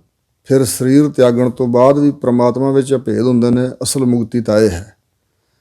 ਸੋ ਇਸ ਪ੍ਰਕਾਰ ਹਜ਼ੂਰ ਕਹਿੰਦੇ ਨੇ ਪ੍ਰਮਾਤਮਾ ਦੀ ਮਿਹਰ ਦੀ ਨਜ਼ਰ ਨਾਲ ਮੁਕਤੀ ਦਾ ਦਰਵਾਜ਼ਾ ਪ੍ਰਾਪਤ ਹੁੰਦਾ ਹੈ। ਵਾਹਿਗੁਰੂ ਜੀ ਦਾ ਗਿਆਨ, ਮੁਕਤੀ ਦਾ ਦਰਵਾਜ਼ਾ ਆਤਮ ਗਿਆਨ ਹੈ। ਇਸ ਦੀ ਪ੍ਰਾਪਤੀ ਹੁੰਦੀ ਹੈ। ਧੰਨ ਗੁਰੂ ਤੇਗ ਬਹਾਦਰ ਸਾਹਿਬ ਮਹਾਰਾਜ ਜਿਸ ਸਮੇਂ ਆਪ ਇਲਾਹਾਬਾਦ, ਮੁਸਲਮਾਨਾਂ ਨੇ ਨਾਮ ਰੱਖਿਆ ਸ਼ਹਿਰ ਦਾ ਇਲਾਹਾਬਾਦ, ਹਿੰਦੂ ਉਸ ਨੂੰ ਪ੍ਰਯਾਗਰਾਜ ਵੀ ਕਹਿੰਦੇ ਨੇ, ਤ੍ਰਿਵੇਣੀ ਵੀ ਕਹਿੰਦੇ ਨੇ। ਦੋ ਨਦੀਆਂ ਦਾ ਸੰਗਮ ਹੈ, ਗੰਗਾ ਤੇ ਜਮਨਾ ਦਾ। ਅਤੇ ਉਹਨਾਂ ਦੀ ਇਹ ਭਾਵਨਾ ਹੈ ਕਿ ਇੱਕ ਤੀਜੀ ਸਰਸਤੀ ਨਦੀ ਵੀ ਗੁਪਤ ਰੂਪ ਵਿੱਚ ਉੱਥੇ ਆ ਕੇ ਮਿਲਦੀ ਹੈ, ਤਾਂ ਕਰਕੇ ਉਹਨੂੰ ਤ੍ਰਿਵੇਣੀ ਕਹਿੰਦੇ ਨੇ। ਜਦੋਂ ਸਤਿਗੁਰੂ ਤੇਗ ਬਹਾਦਰ ਸਾਹਿਬ ਮਹਾਰਾਜ ਉੱਥੇ ਪਹੁੰਚੇ ਨੇ ਤਾਂ ਸਾਰੇ ਭੇਖਾਂ ਦੇ ਲੋਕ, ਜੋਗੀ, ਜੰਗਮ, ਸਰੇਵੜੇ ਆਦਿਕ ਸਾਰੇ ਉੱਥੇ ਦਰਸ਼ਨ ਕਰਨ ਵਾਸਤੇ ਹਜ਼ੂਰ ਦੇ ਪਾਸ ਆਏ। ਔਰ ਉਹਨਾਂ ਦੇ ਮਨਾਂ 'ਚ ਕੋਈ ਸ਼ੰਕੇ ਵੀ ਸਨ। ਆਖਰ ਜਦੋਂ ਉਹਨਾਂ ਨੂੰ ਸ਼ਰਧਾ ਬੱਝ ਗਈ, ਸਤਿਗੁਰਾਂ ਦੇ ਕੋਈ ਕੌਤਕ ਵੇਖ ਕੇ ਭਾਵਨਾ ਬਣੀ, ਤਾਂ ਉਹਨਾਂ ਨੇ ਇਹ ਪ੍ਰਸ਼ਨ ਕੀਤਾ ਸੀ ਕਿ ਮਹਾਰਾਜ ਕੇਵਲ ਮੁਕਤ ਪੁਰਖ ਕਿਹੋ ਜਿਹਾ ਹੁੰਦਾ? ਤਾਂ ਸਤਿਗੁਰੂ ਜੀ ਨੇ ਇੱਕ ਸ਼ਬਦ ਉਚਾਰਨ ਕੀਤਾ ਸੀ। ਸੋਰਠ ਰਾਗ ਵਿੱਚ ਨੌਵੇਂ ਪਾਤਸ਼ਾਹ ਦਾ ਸ਼ਬਦ ਹੈ। ਹਜ਼ੂਰ ਕਹਿੰਦੇ ਨੇ, ਜੋ ਨਰ ਦੁੱਖ ਮੈਂ ਦੁੱਖ ਨਹੀਂ ਮਾਨੈ, ਸੁਖ ਸਨੇਹ ਅਰ ਭੈ ਨਹੀਂ ਜਾ ਕੈ ਕੰਚਨ ਮਾਟੀ ਮਾਨੈ, ਨਹਿ ਨਿੰਦਿਆ ਨਹਿ ਉਸਤਤ ਜਾ ਕੈ ਲੋਭ ਮੋਹ ਅਭਿਮਾਨਾ, ਹਰਖ ਸੋਗ ਤੇ ਰਹਿ ਨਿਆਰੋ ਨਾਹੇ ਮਾਨ ਅਪਮਾਨਾ, ਆਸਾ ਮਨਸਾ ਸਗਲ ਤਿਆਗੈ ਜਗ ਤੇ ਰਹਿ ਨਿਰਾਸਾ, ਕਾਮ ਕ੍ਰੋਧ ਜਿਹ ਪਰਸੈ ਨਾਹਨ ਤਿਹ ਘਟ ਬ੍ਰਹਮ ਨਿਵਾਸਾ, ਗੁਰ ਕਿਰਪਾ ਜਿਹ ਨਰ ਕੋ ਕੀਨੀ ਤਿਹ ਇਹ ਜੁਗਤ ਪਛਾਨੀ, ਨਾਨਕ ਲੀਨ ਭਇਓ ਗੋਬਿੰਦ ਸਿਓ ਜਿਉ ਪਾਣੀ ਸੰਗ ਪਾਣੀ। ਉਸ ਪੁਰਖ ਨੂੰ ਕੇਵਲ ਮੁਕਤ ਕਿਹਾ ਜਾਂਦਾ ਹੈ। ਅਸਲ ਮੁਕਤੀ ਉਸ ਨੂੰ ਪ੍ਰਾਪਤ ਹੋਈ ਹੈ। ਇਸ ਪ੍ਰਕਾਰ ਇਹ ਵਾਹਿਗੁਰੂ ਜੀ ਦੀ ਬਖਸ਼ਿਸ਼ ਨਾਲ, ਮਿਹਰ ਦੀ ਨਜ਼ਰ ਦੁਆਰਾ, ਕਿਰਪਾ ਦ੍ਰਿਸ਼ਟੀ ਦੁਆਰਾ ਹੀ ਮੁਕਤੀ ਦਾ ਦਰਵਾਜ਼ਾ ਜੀਵ ਨੂੰ ਪ੍ਰਾਪਤ ਹੁੰਦਾ। ਨਾਨਕ ਏਵੈ ਜਾਣੀਐ ਸਭ ਆਪੇ ਸਚਿਆਰ। ਸਤਿਗੁਰੂ ਨਾਨਕ ਦੇਵ ਮਹਾਰਾਜ ਕਹਿੰਦੇ ਨੇ, ਏਵੈ ਇਸ ਤਰ੍ਹਾਂ ਜਾਣੀਦਾ ਹੈ, ਜਾਣ ਲਈਦਾ ਹੈ, ਗਿਆਨ ਪ੍ਰਾਪਤ ਹੋ ਜਾਂਦਾ ਹੈ ਕਿ ਸਭ ਆਪੇ ਸਚਿਆਰ। ਸਚਿਆਰ ਸ਼ਬਦ ਇੱਥੇ ਵਾਹਿਗੁਰੂ ਵਾਸਤੇ ਵਰਤਿਆ ਗਿਆ, ਜੋ ਸਦੀਵੀ ਸੱਚ ਹੈ ਔਰ ਸਭ ਤੋਂ ਸ੍ਰੇਸ਼ਟ ਸਿਆਣਾ। ਸਚਿਆਰ ਸਿਆਣਿਆਂ ਨੂੰ ਵੀ ਕਿਹਾ ਜਾਂਦਾ, ਫਲਾਨਾ ਬੜਾ ਸਚਿਆਰ ਹੈ, ਭਾਵ ਬਹੁਤ ਸਿਆਣਾ ਸਮਝਦਾਰ ਹੈ। ਵਾਹਿਗੁਰੂ ਜੋ ਸੱਚ ਸਰੂਪ ਹੈ ਤੇ ਜਿਸ ਵਰਗੀ ਸੂਝ, ਸਮਰੱਥਾ, ਸਮਝ, ਸੋਝੀ ਕਿਸੇ ਹੋਰ ਨੂੰ ਨਹੀਂ ਹੈ।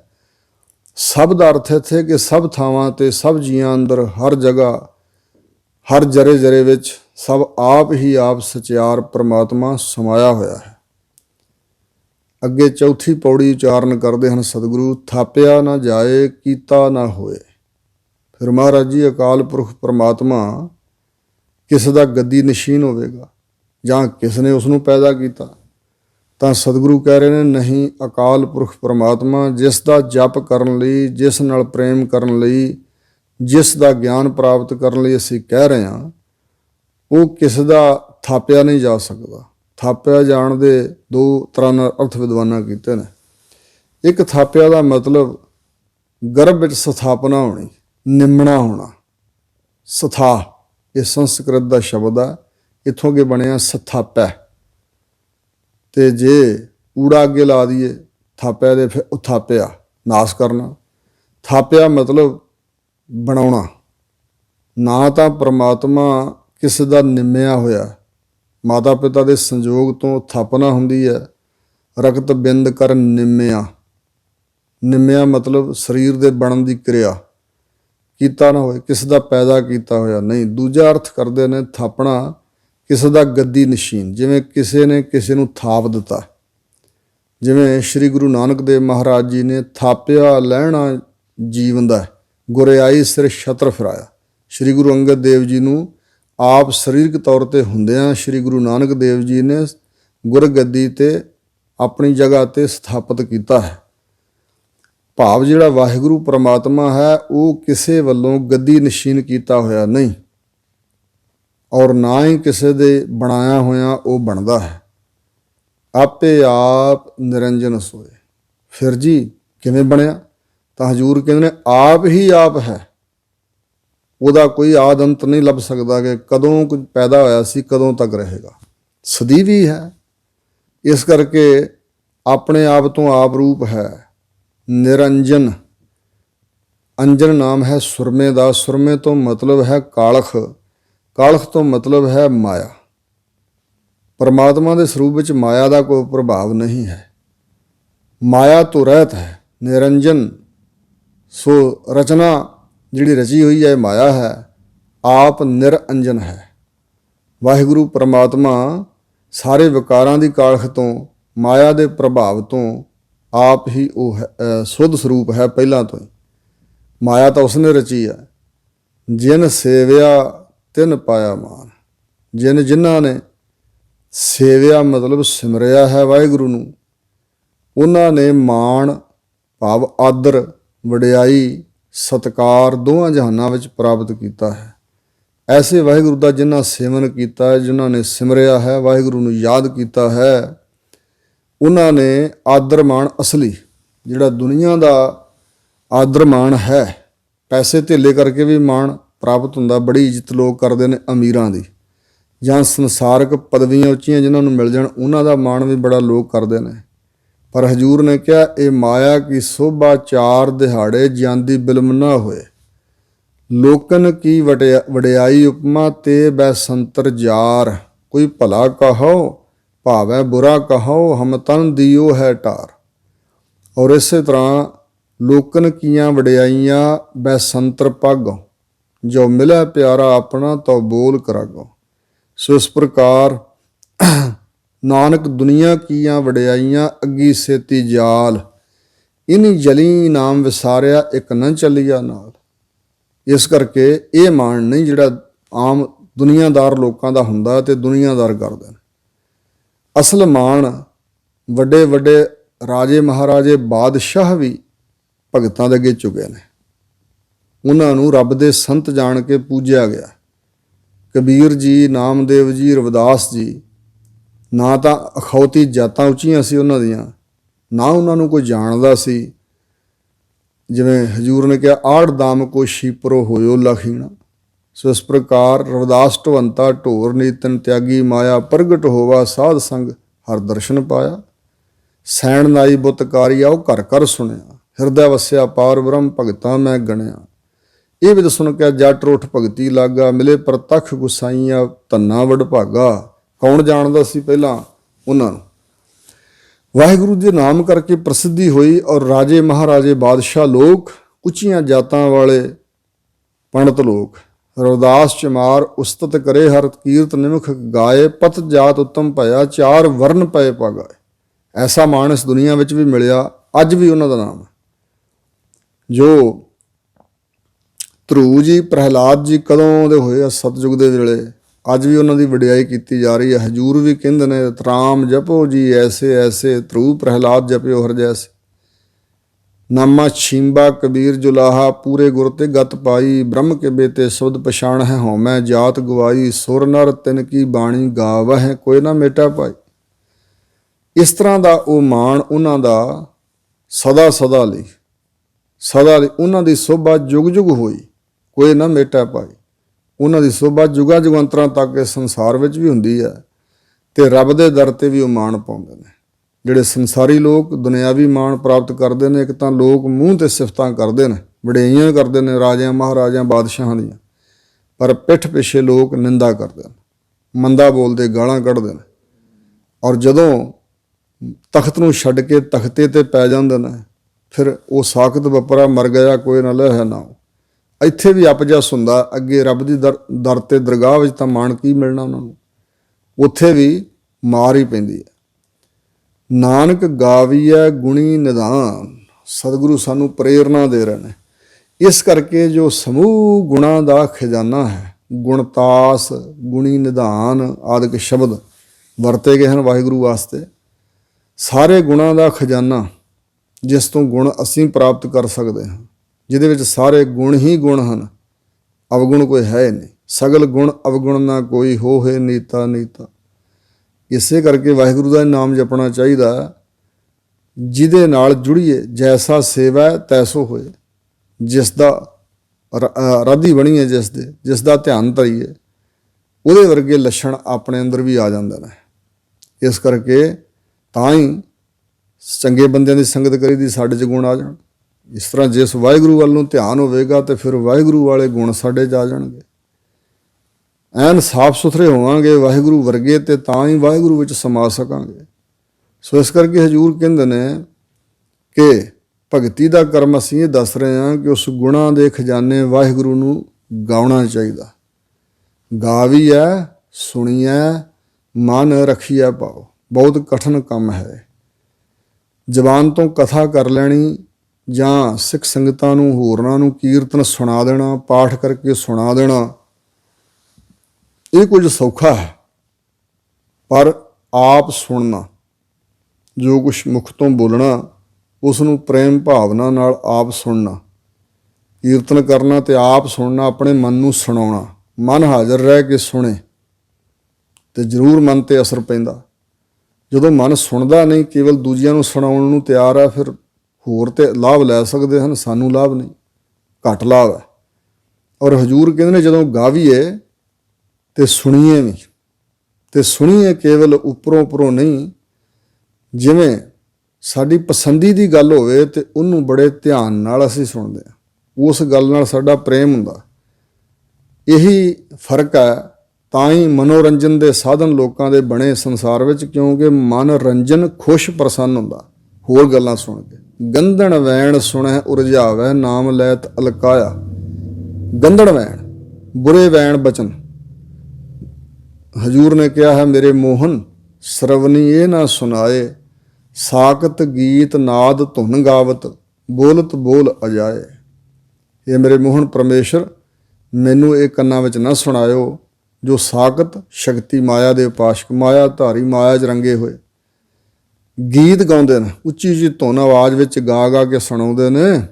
ਉਹ ਜੋ ਕੁਛ ਬੋਲਦੇ ਨੇ ਉਹਨਾਂ ਦਾ ਬੋਲਿਆ ਅਜਾਈ ਜਾਂਦਾ, ਸਗੋਂ ਨੁਕਸਾਨਦੇਹ ਹੈ।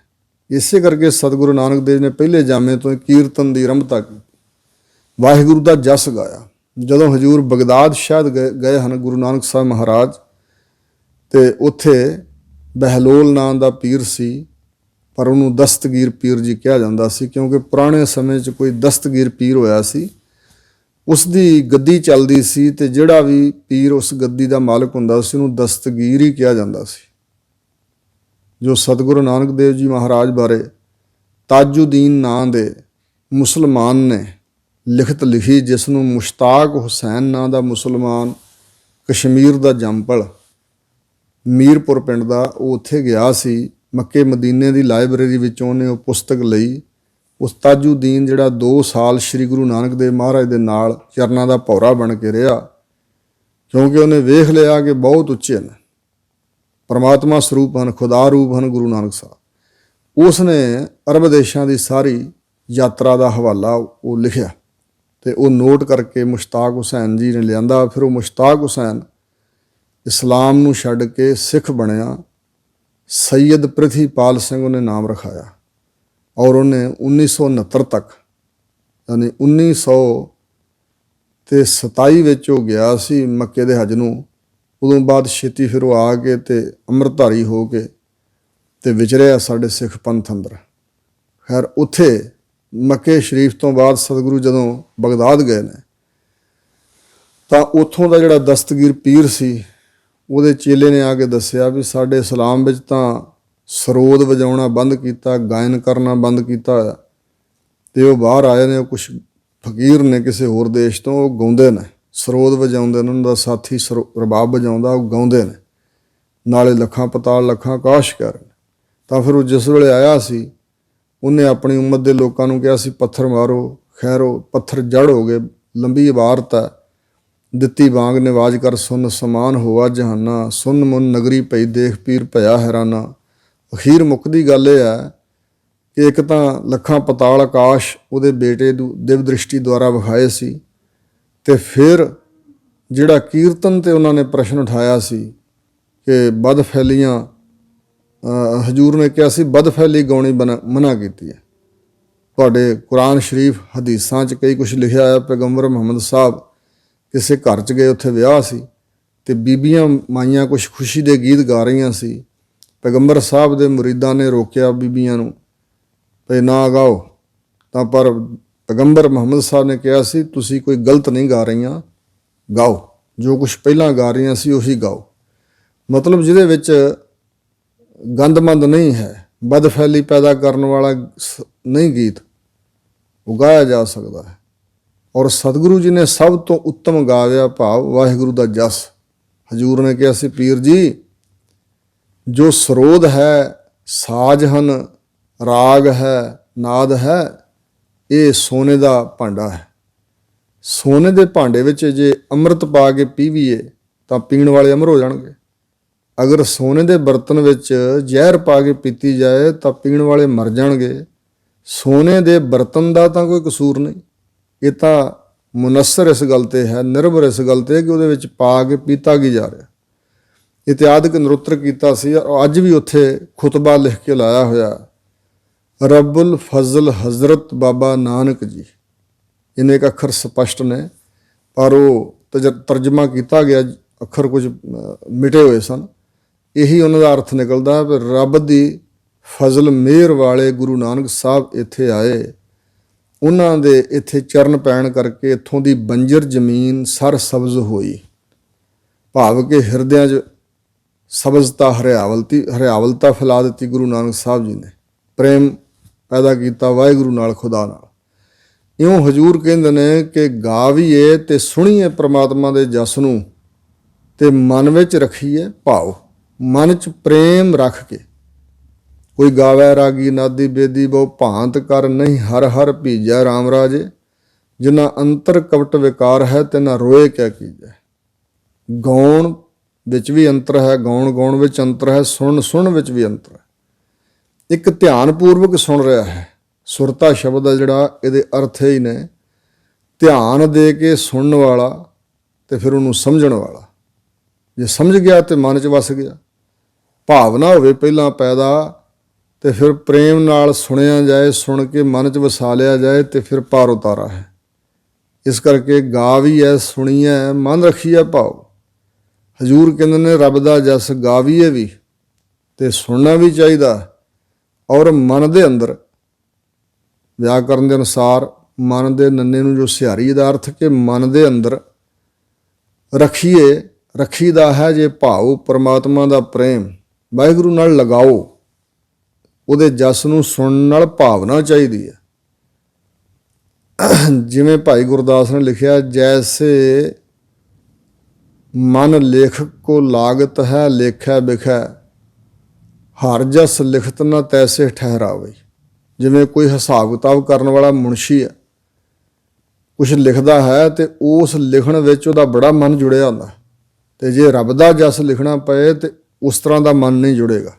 ਇਹ ਮਨੁੱਖੀ ਮਨ ਹੈ, ਕਿਉਂਕਿ ਜਨਮਾਂਤਰਾਂ ਦੀ ਮੈਲ ਲੱਗੀ ਹੋਈ ਹੈ। ਇਹ ਵਾਹਿਗੁਰੂ ਦੇ ਨਾਮ ਵਿੱਚ ਟਿਕਦਾ ਨਹੀਂ। ਇਹ ਰੱਬ ਦਾ ਨਾਮ ਮਨ ਕਰਕੇ ਆਪਾਂ ਨਹੀਂ ਸੁਣਦੇ, ਨਾ ਮਨ ਕਰਕੇ ਗਾਉਂਦੇ ਹਾਂ, ਇਸ ਕਰਕੇ ਬਖਸ਼ਿਸ਼ ਨਹੀਂ ਹੁੰਦੀ। ਅਗਰ ਜੇ ਮਨ ਵਿੱਚ ਪ੍ਰੇਮ ਧਾਰ ਕੇ ਗਾਈਏ ਅਤੇ ਸੁਣੀਏ ਤਾਂ ਦੁੱਖ ਪਰ ਹਰ ਸੁੱਖ ਕਰ ਲਿਆ ਜਾਏ। ਤਾਂ ਇਹ ਜੀਵ ਦੁੱਖਾਂ ਦਾ ਵਿਸਰਜਣ ਕਰਕੇ, ਦੁੱਖਾਂ ਦਾ ਤਿਆਗ ਕਰਕੇ ਆਪਣੇ ਹਿਰਦੇ ਘਰ ਵਿੱਚ ਸੁੱਖ ਲੈ ਕੇ ਜਾਏਗਾ। ਆਪਣੇ ਹਿਰਦੇ 'ਚ ਇਹ ਸੁੱਖ ਪ੍ਰਾਪਤ ਕਰ ਲਏਗਾ। ਹੁਣ ਇੱਕ ਇਹ ਵਿਚਾਰ ਕਿ ਦੁੱਖ ਕਿਆ ਹੈ ਅਤੇ ਸੁੱਖ ਕਿਆ ਹੈ। ਜਿਹੜੇ ਸੰਸਾਰੀ ਦੁੱਖ ਨੇ ਉਹਨਾਂ ਤੋਂ ਅਸੀਂ ਬੜੇ ਘਬਰਾਉਂਦੇ ਹਾਂ, ਸਾਨੂੰ ਚੰਗੇ ਨਹੀਂ ਲੱਗਦੇ। ਪਰ ਸਤਿਗੁਰੂ ਨੇ ਕਿਹਾ ਹੈ, ਦੁੱਖ ਦਾਰੂ ਸੁਖ ਰੋਗ ਭਇਆ। ਦੁੱਖ ਦਾਰੂ ਹੈ ਅਤੇ ਸੁਖ ਰੋਗ ਹੈ। ਸੁੱਖਾਂ ਕਰਕੇ ਅਸੀਂ ਰੋਗੀ ਹੋਏ ਹਾਂ। ਰੋਗ ਪਰਮਾਤਮਾ ਤੋਂ ਦੂਰ ਚਲੇ ਗਏ, ਇਹੀ ਵੱਡਾ ਰੋਗ ਹੈ। ਹਉਮੈ ਰੋਗ ਮਨੁੱਖ ਕੋ ਦੀਨਾ। ਕਾਮ ਰੋਗ ਮੈਗਲ ਬਸ ਲੀਨਾ, ਦ੍ਰਿਸ਼ਟ ਰੋਗ ਪਚ ਮੋਏ ਪਤੰਗਾ, ਨਾਦ ਰੋਗ ਖਪ ਗਏ ਕੁਰੰਗਾ, ਜੋ ਜੋ ਦੀਸੈ ਸੋ ਸੋ ਰੋਗੀ, ਰੋਗ ਰਹਿਤ ਮੇਰਾ ਸਤਿਗੁਰ ਜੋਗੀ। ਔਰ ਸੁਖ ਰੋਗ ਹੈ ਤੇ ਦੁੱਖ ਦਾਰੂ ਹੈ, ਇਹ ਬੜਾ ਅਸੀਂ ਰੋਜ਼ ਪੜ੍ਹਦੇ ਹਾਂ, ਰਹਿ ਰਾਸ ਸਾਹਿਬ ਵੇਲੇ ਸੁਣਦੇ ਹਾਂ, ਪਰ ਕਦੇ ਸਾਡੇ ਵਿੱਚੋਂ ਵਿਰਲਾ ਹੀ ਕੋਈ ਹੋਵੇਗਾ ਜਿਹੜਾ ਦੁੱਖ ਨੂੰ ਐਕਸੈਪਟ ਕਰੇ, ਦੁੱਖ ਮੰਗੇ ਸੁਖ ਨਾ ਮੰਗੇ। ਹਜ਼ੂਰ ਨੇ ਤੇ ਕਿਹਾ ਦੁੱਖ ਦਾਰੂ ਹੈ, ਦਾਰੂ ਨਹੀਂ ਅਸੀਂ ਮੰਗ ਰਹੇ, ਸੁਖ ਜੋਗੇ ਰੋਗ ਹੈ ਉਹ ਅਸੀਂ ਮੰਗਦੇ ਹਾਂ, ਕਿਉਂਕਿ ਸਮਝ ਨਹੀਂ ਹੈ। ਹਰ ਸੁਖ ਦੇ ਪਿੱਛੇ ਦੁੱਖ ਛੁਪੇ ਹੋਏ ਨੇ। ਹਜ਼ੂਰ ਕਹਿੰਦੇ ਨੇ ਦੁੱਖ ਕੀਆਂ ਪੰਡਾਂ ਖੁੱਲੀਆਂ, ਸੁਖ ਨਾ ਨਿਕਲਿਓ ਕੋਏ। ਜਦੋਂ ਖੋਲ ਕੇ ਵੇਖਿਆ ਨਾ, ਜਿਹਨੂੰ ਅਸੀਂ ਸੁੱਖ ਸਮਝਿਆ ਸੀ, ਪੰਡਾਂ ਖੁੱਲੀਆਂ ਤੇ ਵਿੱਚੋਂ ਦੁੱਖਾਂ ਦੀਆਂ ਪੰਡਾਂ ਹੀ ਨਿਕਲੀਆਂ। ਜਿਹਨੂੰ ਅਸੀਂ ਸੁੱਖ ਸਮਝਿਆ ਸੀ, ਜਦੋਂ ਖੋਲ ਕੇ ਵੇਖਿਆ ਤਾਂ ਪੰਡਾਂ ਦੁੱਖ ਦੀਆਂ ਨਿਕਲੀਆਂ, ਔਰ ਸੁੱਖ ਵਿੱਚੋਂ ਨਿਕਲੇ ਕੋਈ ਨਾ। ਦੁੱਖ ਕਿਹਾ ਹੈ ਹਜ਼ੂਰ ਕਹਿੰਦੇ, ਦੁੱਖ ਵਿਛੋੜਾ, ਇੱਕ ਦੁੱਖ ਭੂਖ, ਇੱਕ ਦੁੱਖ ਸਖਤ ਵਾਰ ਜਮਦੂਤ, ਇੱਕ ਦੁੱਖ ਰੋਗ ਲੱਗਾ ਤਨ ਤਾਏ, ਵੈਦ ਨਾ ਭੋਲੇ ਦਾਰੂ ਰਾਏ। ਜਿਸ ਨਾਲ ਸਾਨੂੰ ਚੋਟ ਪਹੁੰਚਦੀ ਹੈ ਉਹ ਦੁੱਖ ਹੈ, ਔਰ ਦੁੱਖ ਅਸੀਂ ਆਪ ਹੀ ਸਹੇੜੇ ਹੋਏ ਨੇ। ਵਾਹਿਗੁਰੂ ਤੋਂ ਬੇਮੁਖ ਹੋ ਕੇ ਹੀ ਦੁੱਖ ਸਾਨੂੰ ਲੱਗਦੇ ਨੇ। ਸੋ ਇਸ ਵਾਸਤੇ ਅਸੀਂ ਦੁੱਖ ਤੇ ਦੂਰ ਕਰਨਾ ਚਾਹੁੰਦੇ ਹਾਂ, ਪਰ ਵਾਹਿਗੁਰੂ ਜੀ ਦੇ ਨਾਲ ਅਸੀਂ ਜੁੜਦੇ ਨਹੀਂ। ਤੇ ਸੁਖ ਵੀ ਜੋ ਅਸੀਂ ਸਮਝਿਆ ਹੈ ਅਸਲ ਉਹ ਸੁਖ ਨਹੀਂ, ਤਾਂ ਹੀ ਅਸੀਂ ਹੋਰ ਸੁਖ ਮੰਗ ਰਹੇ ਹਾਂ। ਜਿਹੜਾ ਅਸਲ ਸੁਖ ਹੈ, ਜਿੱਥੋਂ ਸੁਖ ਪੈਦਾ ਹੁੰਦਾ, ਪਰਮ ਸੁਖ, ਪਰਮਾਤਮਾ ਦੇ ਨਾਲ ਮਿਲਾਪ, ਵਿਛੋੜਾ ਦੂਰ ਹੋ ਜਾਏ, ਮਿਲਾਪ ਹੋ ਜਾਏ ਤੇ ਸੁਖ ਹੈ, ਵਿਛੋੜੇ ਵਿੱਚ ਦੁੱਖ ਹੈ। ਔਰ ਇੱਕ ਭੁੱਖ ਦਾ, ਗਰੀਬੀ ਦਾ, ਭੁੱਖ ਅਸਲ ਵਿੱਚ ਤ੍ਰਿਸ਼ਨਾ ਹੈ ਮਨ ਦੀ, ਤੇ ਤ੍ਰਿਸ਼ਨਾ ਦੇ ਅਧੀਨ ਮਨੁੱਖ ਹਮੇਸ਼ਾ ਦੁਖੀ ਰਹੇਗਾ, ਭਾਵੇਂ ਪਦਾਰਥ ਜਿੰਨੇ ਮਰਜ਼ੀ ਕੋਲ ਆ ਜਾਣ। ਬੇਅੰਤ ਪਦਾਰਥ ਆਉਣ ਫਿਰ ਵੀ ਮਨ ਕਰਕੇ ਦੁਖੀ ਰਹੇਗਾ, ਭੁੱਖਾ ਰਹੇਗਾ, ਭੁੱਖਾ ਤ੍ਰਿਸ਼ਨਾ। ਇੱਕ ਸ਼ਕਤੀਸ਼ਾਲੀ ਯਮਦੂਤਾਂ ਦਾ ਦੁੱਖ ਅੰਤ ਨੂੰ ਵਿਆਪਦਾ। ਇੱਕ ਜਿਹੜੇ ਸਰੀਰ ਨੂੰ ਰੋਗ ਲੱਗ ਜਾਂਦੇ ਨੇ, ਉਹਨਾਂ ਰੋਗਾਂ ਦੀ ਨਿਵਰਤੀ ਵਾਸਤੇ ਤਾਂ ਅਸੀਂ ਬਹੁਤ ਕੁਝ ਕਰਾਂਗੇ, ਪਰ ਜਿਹੜੇ ਮਨ ਦੇ ਤਾਂ ਹੀ ਰੋਗ ਲੱਗੇ ਹੋਏ ਨੇ, ਹਉਮੈ ਦਾ ਰੋਗ ਬੜਾ ਵੱਡਾ ਹੈ, ਉਸ ਦੀ ਨਿਵਰਤੀ ਵਾਸਤੇ ਅਸੀਂ ਕਦੇ ਸੋਚਿਆ ਵਿਚਾਰਿਆ ਨਹੀਂ, ਕਿਉਂਕਿ ਅਸੀਂ ਅੰਤਰਮੁਖ ਬਿਰਤੀ ਵਾਲੇ ਨਹੀਂ, ਸਿਆਣੇ ਨਹੀਂ, ਸਮਝਦਾਰ ਨਹੀਂ। ਤੇ ਅਸੀਂ ਸਮਝ ਲੈਂਦੇ ਹਾਂ ਆਪਣੇ ਆਪ ਨੂੰ ਕਿ ਅਸੀਂ ਬਹੁਤ ਸਿਆਣੇ ਹਾਂ, ਪਰ ਨਹੀਂ ਸਮਝਦਾਰ। ਦੁੱਖ ਹੈ ਪਰਮਾਤਮਾ ਤੋਂ ਵਿਛੜਨ ਦਾ। ਦੁੱਖ ਤਦੇ ਜਾਂ ਵਿਸਰ ਜਾਵੇ, ਜਦੋਂ ਵਾਹਿਗੁਰੂ ਵਿਸਰ ਜਾਂਦਾ, ਭੁੱਲ ਜਾਂਦਾ, ਤਾਂ ਤਦੇ ਦੁੱਖ ਹੈ। ਔਰ ਹਜ਼ੂਰ ਕਹਿੰਦੇ ਨੇ ਸਾਰਾ ਵਿਛੋੜੇ ਦਾ ਦੁੱਖ ਦੂਰ ਕਰਕੇ ਆਤਮਿਕ ਸੁੱਖ ਆਪਣੇ ਹਿਰਦੇ ਘਰ ਵਿੱਚ ਜੀਵ ਲੈ ਜਾਂਦਾ। ਹੁਣ ਅੱਗੇ ਹਜ਼ੂਰ ਦੱਸ ਰਹੇ ਨੇ, ਗੁਰਮੁਖ ਨਾਦੰ ਗੁਰਮੁਖ ਵੇਦੰ ਗੁਰਮੁਖ ਰਹਿਆ ਸਮਾਈ। ਜੋ ਗੁਰਮੁਖ ਗੁਰਾਂ ਦੇ ਅਨੁਸਾਰ ਹੋ ਕੇ ਚੱਲਣ ਵਾਲਾ ਹੈ, ਉਸ ਨੂੰ ਨਾਦ ਦੇ ਅਰਥ ਨੇ ਆਵਾਜ਼, ਸ਼ਬਦ ਆਦਿਕ। ਗੁਰਮੁਖਾਂ ਦੇ ਹਿਰਦੇ 'ਚ ਪ੍ਰਮਾਤਮਾ ਦੇ ਨਾਮ ਦੀ ਆਵਾਜ਼ ਪੈਦਾ ਹੁੰਦੀ ਹੈ, ਔਰ ਗੁਰਮੁਖ ਨਾਦ ਕੀਰਤਨ ਕਰਦੇ ਤੇ ਸੁਣਦੇ ਨੇ। ਗੁਰੂ ਦੇ ਅਨੁਸਾਰੀ ਹੋ ਕੇ ਨਾਦ ਕੀਰਤਨ ਦੀ ਪ੍ਰਾਪਤੀ ਹੁੰਦੀ ਹੈ। ਗੁਰਮੁਖ ਵੇਦੰ, ਵੇਦ ਦਾ ਅਰਥ ਹੈ ਦੈਵੀ ਗਿਆਨ ਨੂੰ ਵਿਚਾਰਨਾ। ਗੁਰਮੁਖ ਵਿਚਾਰਦੇ ਹਨ। ਗੁਰਮੁਖ ਰਹਿਆ ਸਮਾਈ, ਗੁਰੂ ਮੁਖ ਦੁਆਰਾ ਹੀ, ਗੁਰੂ ਦੇ ਸਨਮੁਖ ਹੋ ਕੇ ਪਤਾ ਲੱਗਦਾ ਕਿ ਸਾਰੇ ਪਾਸੇ ਵਾਹਿਗੁਰੂ ਹੀ ਸਮਾ ਰਿਹਾ ਹੈ। ਔਰ ਇਹ ਵੀ ਅਰਥ ਹੈ ਕਿ ਗੁਰਮੁਖ ਹਮੇਸ਼ਾ ਪਰਮਾਤਮਾ ਵਿੱਚ ਹੀ ਸਮਾਇਆ ਰਹਿੰਦਾ ਹੈ। ਗੁਰਮੁਖ ਨਾਦ ਕੀਰਤਨ ਕਰਦੇ ਸੁਣਦੇ ਨੇ, ਗੁਰਮੁਖ ਵੇਦ ਵਿਚਾਰ ਕਰਦੇ ਹਨ ਪਰਮਾਤਮਾ ਦੀ, ਤੇ ਗੁਰਮੁਖ ਬਣ ਕੇ ਹੀ ਵਾਹਿਗੁਰੂ ਵਿੱਚ ਸਮਾਇਆ ਰਹਿੰਦਾ ਜੀਵ। ਗੁਰ ਈਸਰ ਗੁਰ ਗੋਰਖ ਬਰਮਾ ਗੁਰ ਪਾਰਬਤੀ ਮਾਈ। ਸੰਪਰਦਾਵਾਂ ਦੇ ਟਕਸਾਲ ਦੇ ਅਨੁਸਾਰ ਜੋ ਪਾਠ ਦਾ ਉਚਾਰਨ ਵਿਸ਼ਰਾਮ ਹੈ, ਗੁਰ ਈਸਰ ਗੁਰ ਗੋਰਖ ਬਰਮਾ ਗੁਰ ਪਾਰਬਤੀ ਮਾਈ। ਅਰਥ ਤਕਰੀਬਨ ਉਹੀ ਨੇ ਕਿ ਗੁਰੂ ਮਹਾਰਾਜ ਹੀ ਸਾਡੇ ਵਾਸਤੇ ਈਸ਼ਵਰ ਸ਼ਿਵ ਜੀ ਹਨ। ਗੁਰੂ ਹੀ ਸਾਡੇ ਲਈ ਗੋਰਖ ਹੈ। ਬਹੁਤ ਸਤਿਕਾਰਯੋਗ ਜਿਹੜੀਆਂ ਹਸਤੀਆਂ ਹੋਈਆਂ, ਸਤਿਗੁਰੂ ਮਹਾਰਾਜ ਜੀ ਕਹਿੰਦੇ ਹੋਰ ਵੱਡੇ ਵਡੇਰੇ ਜਿਹੜੇ ਹੋਏ ਦੇਵਤੇ ਆਦਿਕ, ਪੈਗੰਬਰ, ਰਿਸ਼ੀ ਮੁਨੀ, ਸਾਡਾ ਗੁਰੂ ਹੀ ਸਾਡੇ ਵਾਸਤੇ ਸਭ ਕੁਛ ਹੈ। ਗੁਰੂ ਹੀ ਈਸ਼ਵਰ ਸ਼ਿਵ ਜੀ ਹੈ, ਗੁਰੂ ਹੀ ਗੋਰਖ ਹੈ, ਗੁਰੂ ਹੀ ਬਰਮਾ ਹੈ, ਤੇ ਗੁਰੂ ਹੀ ਸਾਡੇ ਲਈ ਪਾਰਬਤੀ ਮਾਈ ਹੈ। ਭਾਵ ਹੋਰ ਕਿਸੇ ਦੇ ਸ਼ਰਧਾਲੂ ਬਣ ਕੇ ਅਨੇਕਾਂ ਤਰ੍ਹਾਂ ਦੀ ਉਪਾਸਨਾ ਕਰਨ ਦੀ ਲੋੜ ਨਹੀਂ। ਗੁਰੂ ਜੋ ਗਿਆਨ ਦਾ ਦਾਤਾ ਹੈ, ਗੁਰ ਦਾਤਾ ਗੁਰ ਹਿਵੈ ਕਰ, ਗੁਰ ਚਾਨਣ ਗੁਰ ਦੀਪਕ ਤਿਹੁ ਲੋਏ, ਅਮਰ ਪਦਾਰਥ ਨਾਨਕਾ ਮਨ ਮਾਨਿਆ ਸੁਖ ਹੋਏ। ਭਾਵ ਗੁਰੂ ਮਹਾਰਾਜ ਦੇ ਉੱਤੇ ਸ਼ਰਧਾ ਤੇ ਪ੍ਰਮਾਤਮਾ ਦੀ ਪ੍ਰਾਪਤੀ ਦੀ ਇੱਛਾ, ਵਾਹਿਗੁਰੂ ਦੇ ਗਿਆਨ ਦੀ ਪ੍ਰਾਪਤੀ ਦੀ ਇੱਛਾ ਗੁਰੂ ਤੋਂ ਬਗੈਰ ਇਹ ਪੂਰੀ ਨਹੀਂ ਹੋ ਸਕਦੀ। ਇਸ ਕਰਕੇ ਸਤਿਗੁਰੂ ਹੀ ਸਭ ਕੁਛ ਹਨ। ਜੇ ਹਉ ਜਾਣਾ ਆਖਾ ਨਾਹੀਂ, ਕਹਿਣਾ ਕਥਨ ਨਾ ਜਾਈ। ਸਤਿਗੁਰੂ ਕਹਿੰਦੇ ਜੇ ਅਕਾਲ ਪੁਰਖ ਪਰਮਾਤਮਾ ਨੂੰ ਮੈਂ ਜਾਣ ਵੀ ਲਵਾਂ ਤਾਂ ਆਖਾਂ ਨਾਹੀਂ, ਭਾਵ ਉਚਾਰਨ ਨਹੀਂ ਕਰ ਸਕਦਾ। ਪਰਮਾਤਮਾ ਦਾ ਸਰੂਪ ਕਿਹੋ ਜਿਹਾ, ਕਿੱਡਾ ਕੁ ਵੱਡਾ ਹੈ, ਬਿਆਨ ਤਾਂ ਨਹੀਂ ਹੋ ਸਕੇਗਾ। ਜੇ ਜਾਣ ਵੀ ਲਵਾਂ ਪਰਮਾਤਮਾ ਨੂੰ ਤਾਂ ਵੀ ਆਖਿਆ ਨਹੀਂ ਜਾ ਸਕਦਾ, ਕਿਉਂਕਿ ਕਹਿਣਾ ਕਥਨ ਨਾ ਜਾਈ। ਕੋਈ ਐਸਾ ਕਥਨ ਨਹੀਂ ਹੈ ਜੋ ਬਿਆਨ ਕੀਤਾ ਜਾ ਸਕੇ। ਕਥਨ ਬੋਲ, ਕੋਈ ਐਸਾ ਬੋਲ ਨਹੀਂ ਜੋ ਕਹਿਆ ਜਾ ਸਕੇ ਪਰਮਾਤਮਾ ਬਾਰੇ ਕਿ ਏਡਾ ਕੁ ਵੱਡਾ ਹੈ। ਜਿਵੇਂ ਇੱਕ ਕਹਾਵਤ ਹੈ ਕਿ 6 ਅੰਨੇ ਮਨੁੱਖ ਸਨ, ਉਹਨਾਂ ਨੂੰ ਖੜੇ ਕਰ ਦਿੱਤਾ ਗਿਆ ਤੇ ਉਹਨਾਂ ਦੇ ਸਾਹਮਣੇ ਹਾਥੀ ਲਿਆ ਕੇ ਖੜਾ ਕੀਤਾ ਤੇ ਕਿਹਾ ਗਿਆ ਵਾਰੀ-ਵਾਰੀ ਕਿ ਤੁਸੀਂ ਅੱਗੇ ਜਾ ਕੇ ਵੇਖੋ, ਇੰਨੀ ਦੂਰੀ ਤੇ 4 ਫੁੱਟ ਤੇ 5 ਫੁੱਟ ਤੇ ਕੋਈ ਖੜਾ ਤੇ ਹੱਥ ਨਾਲ ਟੋਹ ਕੇ ਤੁਸੀਂ ਦੱਸਣਾ ਕਿਹੋ ਜਿਹਾ। ਤਾਂ ਉਹ ਅੰਨਾ ਮਨੁੱਖ ਇੱਕ ਗਿਆ, ਉਸਨੇ ਹਾਥੀ ਦੀ ਲੱਤ ਨੂੰ ਹੱਥ ਪਾ ਲਿਆ ਤੇ ਕਿਹਾ ਏਡਾ ਕੁ ਵੱਡਾ ਜਿਵੇਂ ਥੰਮ ਹੁੰਦਾ ਇਹ ਚੀਜ਼ ਹੈ, ਕਿਉਂਕਿ ਹੱਥ ਲੱਤ ਨੂੰ ਪਿਆ ਸੀ। ਇੱਕ ਨੇ ਉਹਦੇ ਕੰਨ ਨੂੰ ਹੱਥ ਲਾ ਦਿੱਤਾ ਤੇ ਕਿਹਾ ਛੱਜ ਵਰਗਾ। ਇੱਕ ਨੇ ਉਹਦੀ ਸੁੰਡ ਨੂੰ ਹੱਥ ਲਾਇਆ ਤੇ ਕਿਹਾ ਇਸ ਤਰ੍ਹਾਂ ਗੇਲਣ ਜਿਹੜੀ ਹੁੰਦੀ ਹੈ, ਗੇਲੀ ਜੀ ਲੱਕੜ ਦੀ, ਉਹਦੇ ਵਰਗਾ। ਕਿਸੇ ਨੇ ਪੂਛ ਨੂੰ ਹੱਥ ਲਾਇਆ ਤੇ ਕਿਹਾ ਏਡਾ ਕੁ ਮੋਟੀ ਚੀਜ਼ ਆ। ਉਹ ਇੱਕ ਨੇ ਢਿੱਡ ਨੂੰ ਹੱਥ ਲਾਇਆ ਤੇ ਦੋਵੇਂ ਹੱਥ ਖਿਲਾਰ ਕੇ ਕਿਹਾ ਏਡਾ ਕੁ ਵੱਡਾ। ਇਤਿਆਦਿਕ ਪੂਰਾ ਸਰੂਪ ਉਹਦਾ ਕੋਈ ਨਹੀਂ ਦੱਸ ਸਕਿਆ, ਇੱਕ ਇੱਕ ਅੰਗ ਉਹਦਾ ਵਰਣਨ ਕੀਤਾ। ਸੋ ਇਸ ਪ੍ਰਕਾਰ ਪਰਮਾਤਮਾ ਅਕਾਲ ਪੁਰਖ ਕਿੱਡਾ ਕੁ ਵੱਡਾ, ਪੂਰੀ ਕਥਨੀ ਵਿੱਚ ਆ ਨਹੀਂ ਸਕਦਾ। ਕਿਸੇ ਦੀ ਵੀ ਕੋਈ ਕਥਨੀ ਐਸੀ ਨਹੀਂ ਜਿਹਦੇ ਵਿੱਚ ਪਰਮਾਤਮਾ ਆ ਸਕਦਾ ਹੈ। ਗੁਰਾ ਇੱਕ ਦੇਹ 부ਝਾਈ। ਹਜ਼ੂਰ ਕਹਿੰਦੇ ਨਿਚੋੜ ਤਾਂ ਇਹ ਹੈ, ਆਪਣੇ ਗੁਰੂ ਅੱਗੇ ਇੱਕ ਬੇਨਤੀ ਕਰਨੀ ਹੈ ਕਿ ਹੇ ਮੇਰੇ ਗੁਰਾ, ਮੇਰੇ ਸਤਿਗੁਰੂ ਜੀ, ਇੱਕ ਸਿੱਖਿਆ ਮੈਨੂੰ ਬੁਝਾ ਦਿਓ, ਸਮਝਾ ਦਿਓ ਚੰਗੀ ਤਰ੍ਹਾਂ ਕਿ ਸਭਨਾ ਜੀਆਂ ਕਾ ਇੱਕ ਦਾਤਾ। ਸਾਰੇ ਜਿਹੜੇ ਜੀ ਜੰਤ ਵੱਡੇ ਛੋਟੇ ਹਨ, ਸ੍ਰਿਸ਼ਟੀ ਦੇ ਜਿੰਨੇ ਵੀ ਜੀਵ ਹਨ, ਸਾਰਿਆਂ ਦਾ ਇੱਕ ਹੀ ਪ੍ਰਮਾਤਮਾ ਦਾਤਾ ਹੈ, ਹੋਰ ਦੂਜਾ ਤੀਜਾ ਚੌਥਾ ਕੋਈ ਨਹੀਂ। ਕਿਸੇ ਨੇ ਕਿਸੇ ਨੂੰ ਦਾਤਾ ਬਣਾਇਆ, ਕਿਸੇ ਨੇ ਕਿਸੇ ਨੂੰ, ਕਿਸੇ ਨੇ ਕਿਸੇ ਨੂੰ। ਪਰ ਸਤਿਗੁਰੂ ਕਹਿੰਦੇ ਨੇ ਕਿ ਵੱਡਾ ਦਾਤਾ ਮੰਗੀ ਹੈ ਦੇ ਕਹਿ ਰਿਹਾ ਸੁਮਾਰ, ਵੱਡਾ ਦਾਤਾ ਤਿਲ ਨਾ ਤਮਾਏ। ਦਾਤਾ ਉਹ ਨਾ ਮੰਗੀਏ ਫਿਰ ਮੰਗਣ ਜਾਈਏ। ਭਾਈ ਗੁਰਦਾਸ ਜੀ, ਉਸ ਨੂੰ ਦਾਤਾ ਬਣਾ ਕੇ ਉਹਦੇ ਕੋਲੋਂ ਕੁਛ ਮੰਗੀਏ ਨਾ, ਜਿਹਦੇ ਕੋਲੋਂ ਮੰਗਣ ਤੋਂ ਬਾਅਦ ਫਿਰ ਕਿਸੇ ਹੋਰ ਕੋਲ ਮੰਗਣ ਜਾਣਾ ਪਏ, ਕਿਉਂਕਿ ਉਹ ਇੱਕ ਦੇ ਕੋਲ ਸਾਰੀਆਂ ਦਾਤਾਂ ਤਾਂ ਹੋ ਨਹੀਂ ਸਕਦੀਆਂ। ਜਿਹੜਾ ਦੁਨਿਆਵੀ ਰਾਜਾ ਮਹਾਰਾਜਾ ਬਾਦਸ਼ਾਹ ਜਾਂ ਸਾਡਾ ਕੋਈ ਸ਼ਾਹੂਕਾਰ ਆ, ਉਹਦੇ ਕੋਲ ਸਾਰਾ ਕੁਝ ਨਹੀਂ। ਇਸ ਕਰਕੇ ਦਾਤਾ ਉਸੇ ਨੂੰ ਬਣਾਉਣਾ ਚਾਹੀਦਾ। ਭਾਈ ਗੁਰਦਾਸ ਜੀ ਕਹਿੰਦੇ ਨੇ ਜਿਹਦੇ ਕੋਲੋਂ ਮੰਗਣ ਤੋਂ ਬਾਅਦ ਕਿਸੇ ਹੋਰ ਕੋਲ ਨਾ ਜਾਣਾ ਪਏ।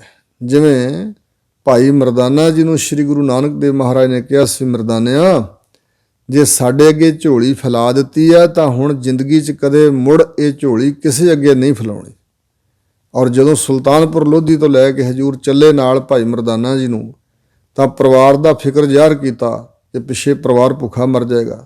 ਤਾਂ ਹਜ਼ੂਰ ਨੇ ਕਿਹਾ ਸੀ, ਨਹੀਂ ਮਰਦਾਨਾ ਜੀ, ਸੁਨ ਮਰਦਾਨੇ ਲੇਤ ਹੈ ਸਭ ਕੀ ਸੁਧ ਕਰਤਾਰ, ਦੇਹ ਬਣੀ ਪਛਾਤ ਹੈ ਪੂਰਬ ਬਣਾ ਆਹਾਰ। ਇਹ ਮਰਦਾਨਾ ਜੀ, ਸਾਰਿਆਂ ਦੀ ਸੁੱਧ ਖਬਰ ਸਾਰ ਲੈਣ ਵਾਲਾ ਇੱਕ ਵਾਹਿਗੁਰੂ ਹੈ। ਇਹ ਸਾਡੀ ਦੇਹ, ਸਾਡਾ ਸਰੀਰ ਤਾਂ ਬਾਅਦ 'ਚ ਬਣਦਾ ਹੈ, ਇਹਦੇ ਭਾਗਾਂ ਦੀ ਖੁਰਾਕ ਪ੍ਰਮਾਤਮਾ ਪਹਿਲਾਂ ਪੈਦਾ ਕਰ ਦਿੰਦਾ। ਪੂਰਬ ਬਣਾ ਆਹਾਰ, ਮੁੱਖ ਵਾਕ ਬਚਨ ਵੀ ਹਨ। ਪਹਿਲੋਂ ਦੇ ਤਾਂ ਰਿਜ਼ਕ ਸਮਾਹਾ, ਪਿੱਛੋਂ ਦੇ ਤਾਂ ਜੰਤੋ ਪਾਹਾ। ਪਹਿਲੋਂ ਤੁਸੀਂ ਰਿਜ਼ਕ ਪੈਦਾ ਕੀਤਾ ਤੇ ਬਾਅਦ ਵਿੱਚ ਜੀਵ ਦਾ ਜਨਮ ਹੋਇਆ। ਇਸ ਕਰਕੇ ਏਡਾ ਵੱਡਾ ਦਾਤਾ ਹੈ ਕਿ ਬੱਚੇ ਦਾ ਜਨਮ ਬਾਅਦ ਵਿੱਚ ਹੁੰਦਾ, ਮਾਂ ਦੇ ਅਸਥਣਾ ਵਿੱਚ ਦੁੱਧ ਪਹਿਲਾਂ ਪੈਦਾ ਕਰਦਾ। ਜੋ ਬੱਚੇ ਨੇ ਜਨਮ ਲੈਂਦੇ ਸਾਰ ਖੁਰਾਕ ਗ੍ਰਹਿਣ ਕਰਨੀ ਹੈ, ਉਹ ਮਾਂ ਦਾ ਦੁੱਧ ਹੈ ਤੇ ਵਾਹਿਗੁਰੂ ਨੇ ਉਹ ਪੈਦਾ ਕਰ ਦਿੱਤਾ। ਇਸ ਕਰਕੇ ਹਜ਼ੂਰ ਕਹਿੰਦੇ ਨੇ, ਇੱਕ ਵਿਦਵਾਨ ਦਾ ਬਚਨ ਵੀ ਹੈ, ਜਬ ਦਾਂਤ ਨਹੀਂ ਤਬ ਖੀਰ ਦਿਓ। ਜਦੋਂ ਤੇਰੇ ਮੂੰਹ 'ਚ ਦੰਦ ਹੈ ਨਹੀਂ ਸਨ, ਉਦੋਂ ਖੀਰ ਦੁੱਧ ਤੈਨੂੰ ਬਖਸ਼ਿਆ ਸੀ ਕਿ ਨਹੀਂ। ਅਬ ਦਾਂਤ ਦੀਏ ਕਿਆ ਅੰਨ ਨਾ ਦਾ ਹੈ। ਹੁਣ ਜੇ ਦੰਦ ਤੇਰੇ ਮੂੰਹ 'ਚ ਉਗਾ ਦਿੱਤੇ ਤੇ ਕੀ ਪ੍ਰਮਾਤਮਾ ਅੰਨ ਅਨਾਜ ਨਹੀਂ ਦੇਵੇਗਾ। ਵਾਹਿਗੁਰੂ ਦਾ ਸਿਮਰਨ ਛੱਡ ਕੇ ਅਸੀਂ ਦਾਤਾਂ ਦੇ ਪਿੱਛੇ ਭੱਜ ਰਹੇ ਹਾਂ। ਅੰਨ ਅਨਾਜ ਹੋਰ ਅਨੇਕਾਂ ਚੀਜ਼ਾਂ ਵਸਤੂਆਂ ਹਨ, ਦਾਤਾਂ ਹਨ ਰੱਬ ਦੀਆਂ, ਜਿਨ੍ਹਾਂ ਦੇ ਪਿੱਛੇ ਅਸੀਂ ਭੱਜ ਰਹੇ ਹਾਂ, ਪਰ ਦਾਤਾਰ ਨੂੰ ਛੱਡ ਦਿੱਤਾ, ਦਾਤਾ ਵਿਸਾਰ ਦਿੱਤਾ। ਹਜ਼ੂਰ ਇਹੀ ਕਹਿ ਰਹੇ ਨੇ ਕਿ ਵਾਹਿਗੁਰੂ ਜੀ ਦੇ ਚਰਨਾਂ, ਸਤਿਗੁਰਾਂ ਦੇ ਚਰਨਾਂ 'ਚ ਬੇਨਤੀ ਕਰਨੀ ਚਾਹੀਦੀ ਹੈ ਕਿ ਮੇਰੇ ਸਤਿਗੁਰੂ ਜੀ ਮੈਨੂੰ ਇਹ ਸਿੱਖਿਆ ਚੰਗੀ ਤਰ੍ਹਾਂ ਸਮਝਾ ਦਿਓ ਕਿ ਸਾਰੇ ਜੀਆਂ ਦਾ ਇੱਕ ਹੀ ਦਾਤਾ ਹੈ ਵਾਹਿਗੁਰੂ, ਸੋ ਮੈਂ ਵਿਸਰ ਨਾ ਜਾਈ।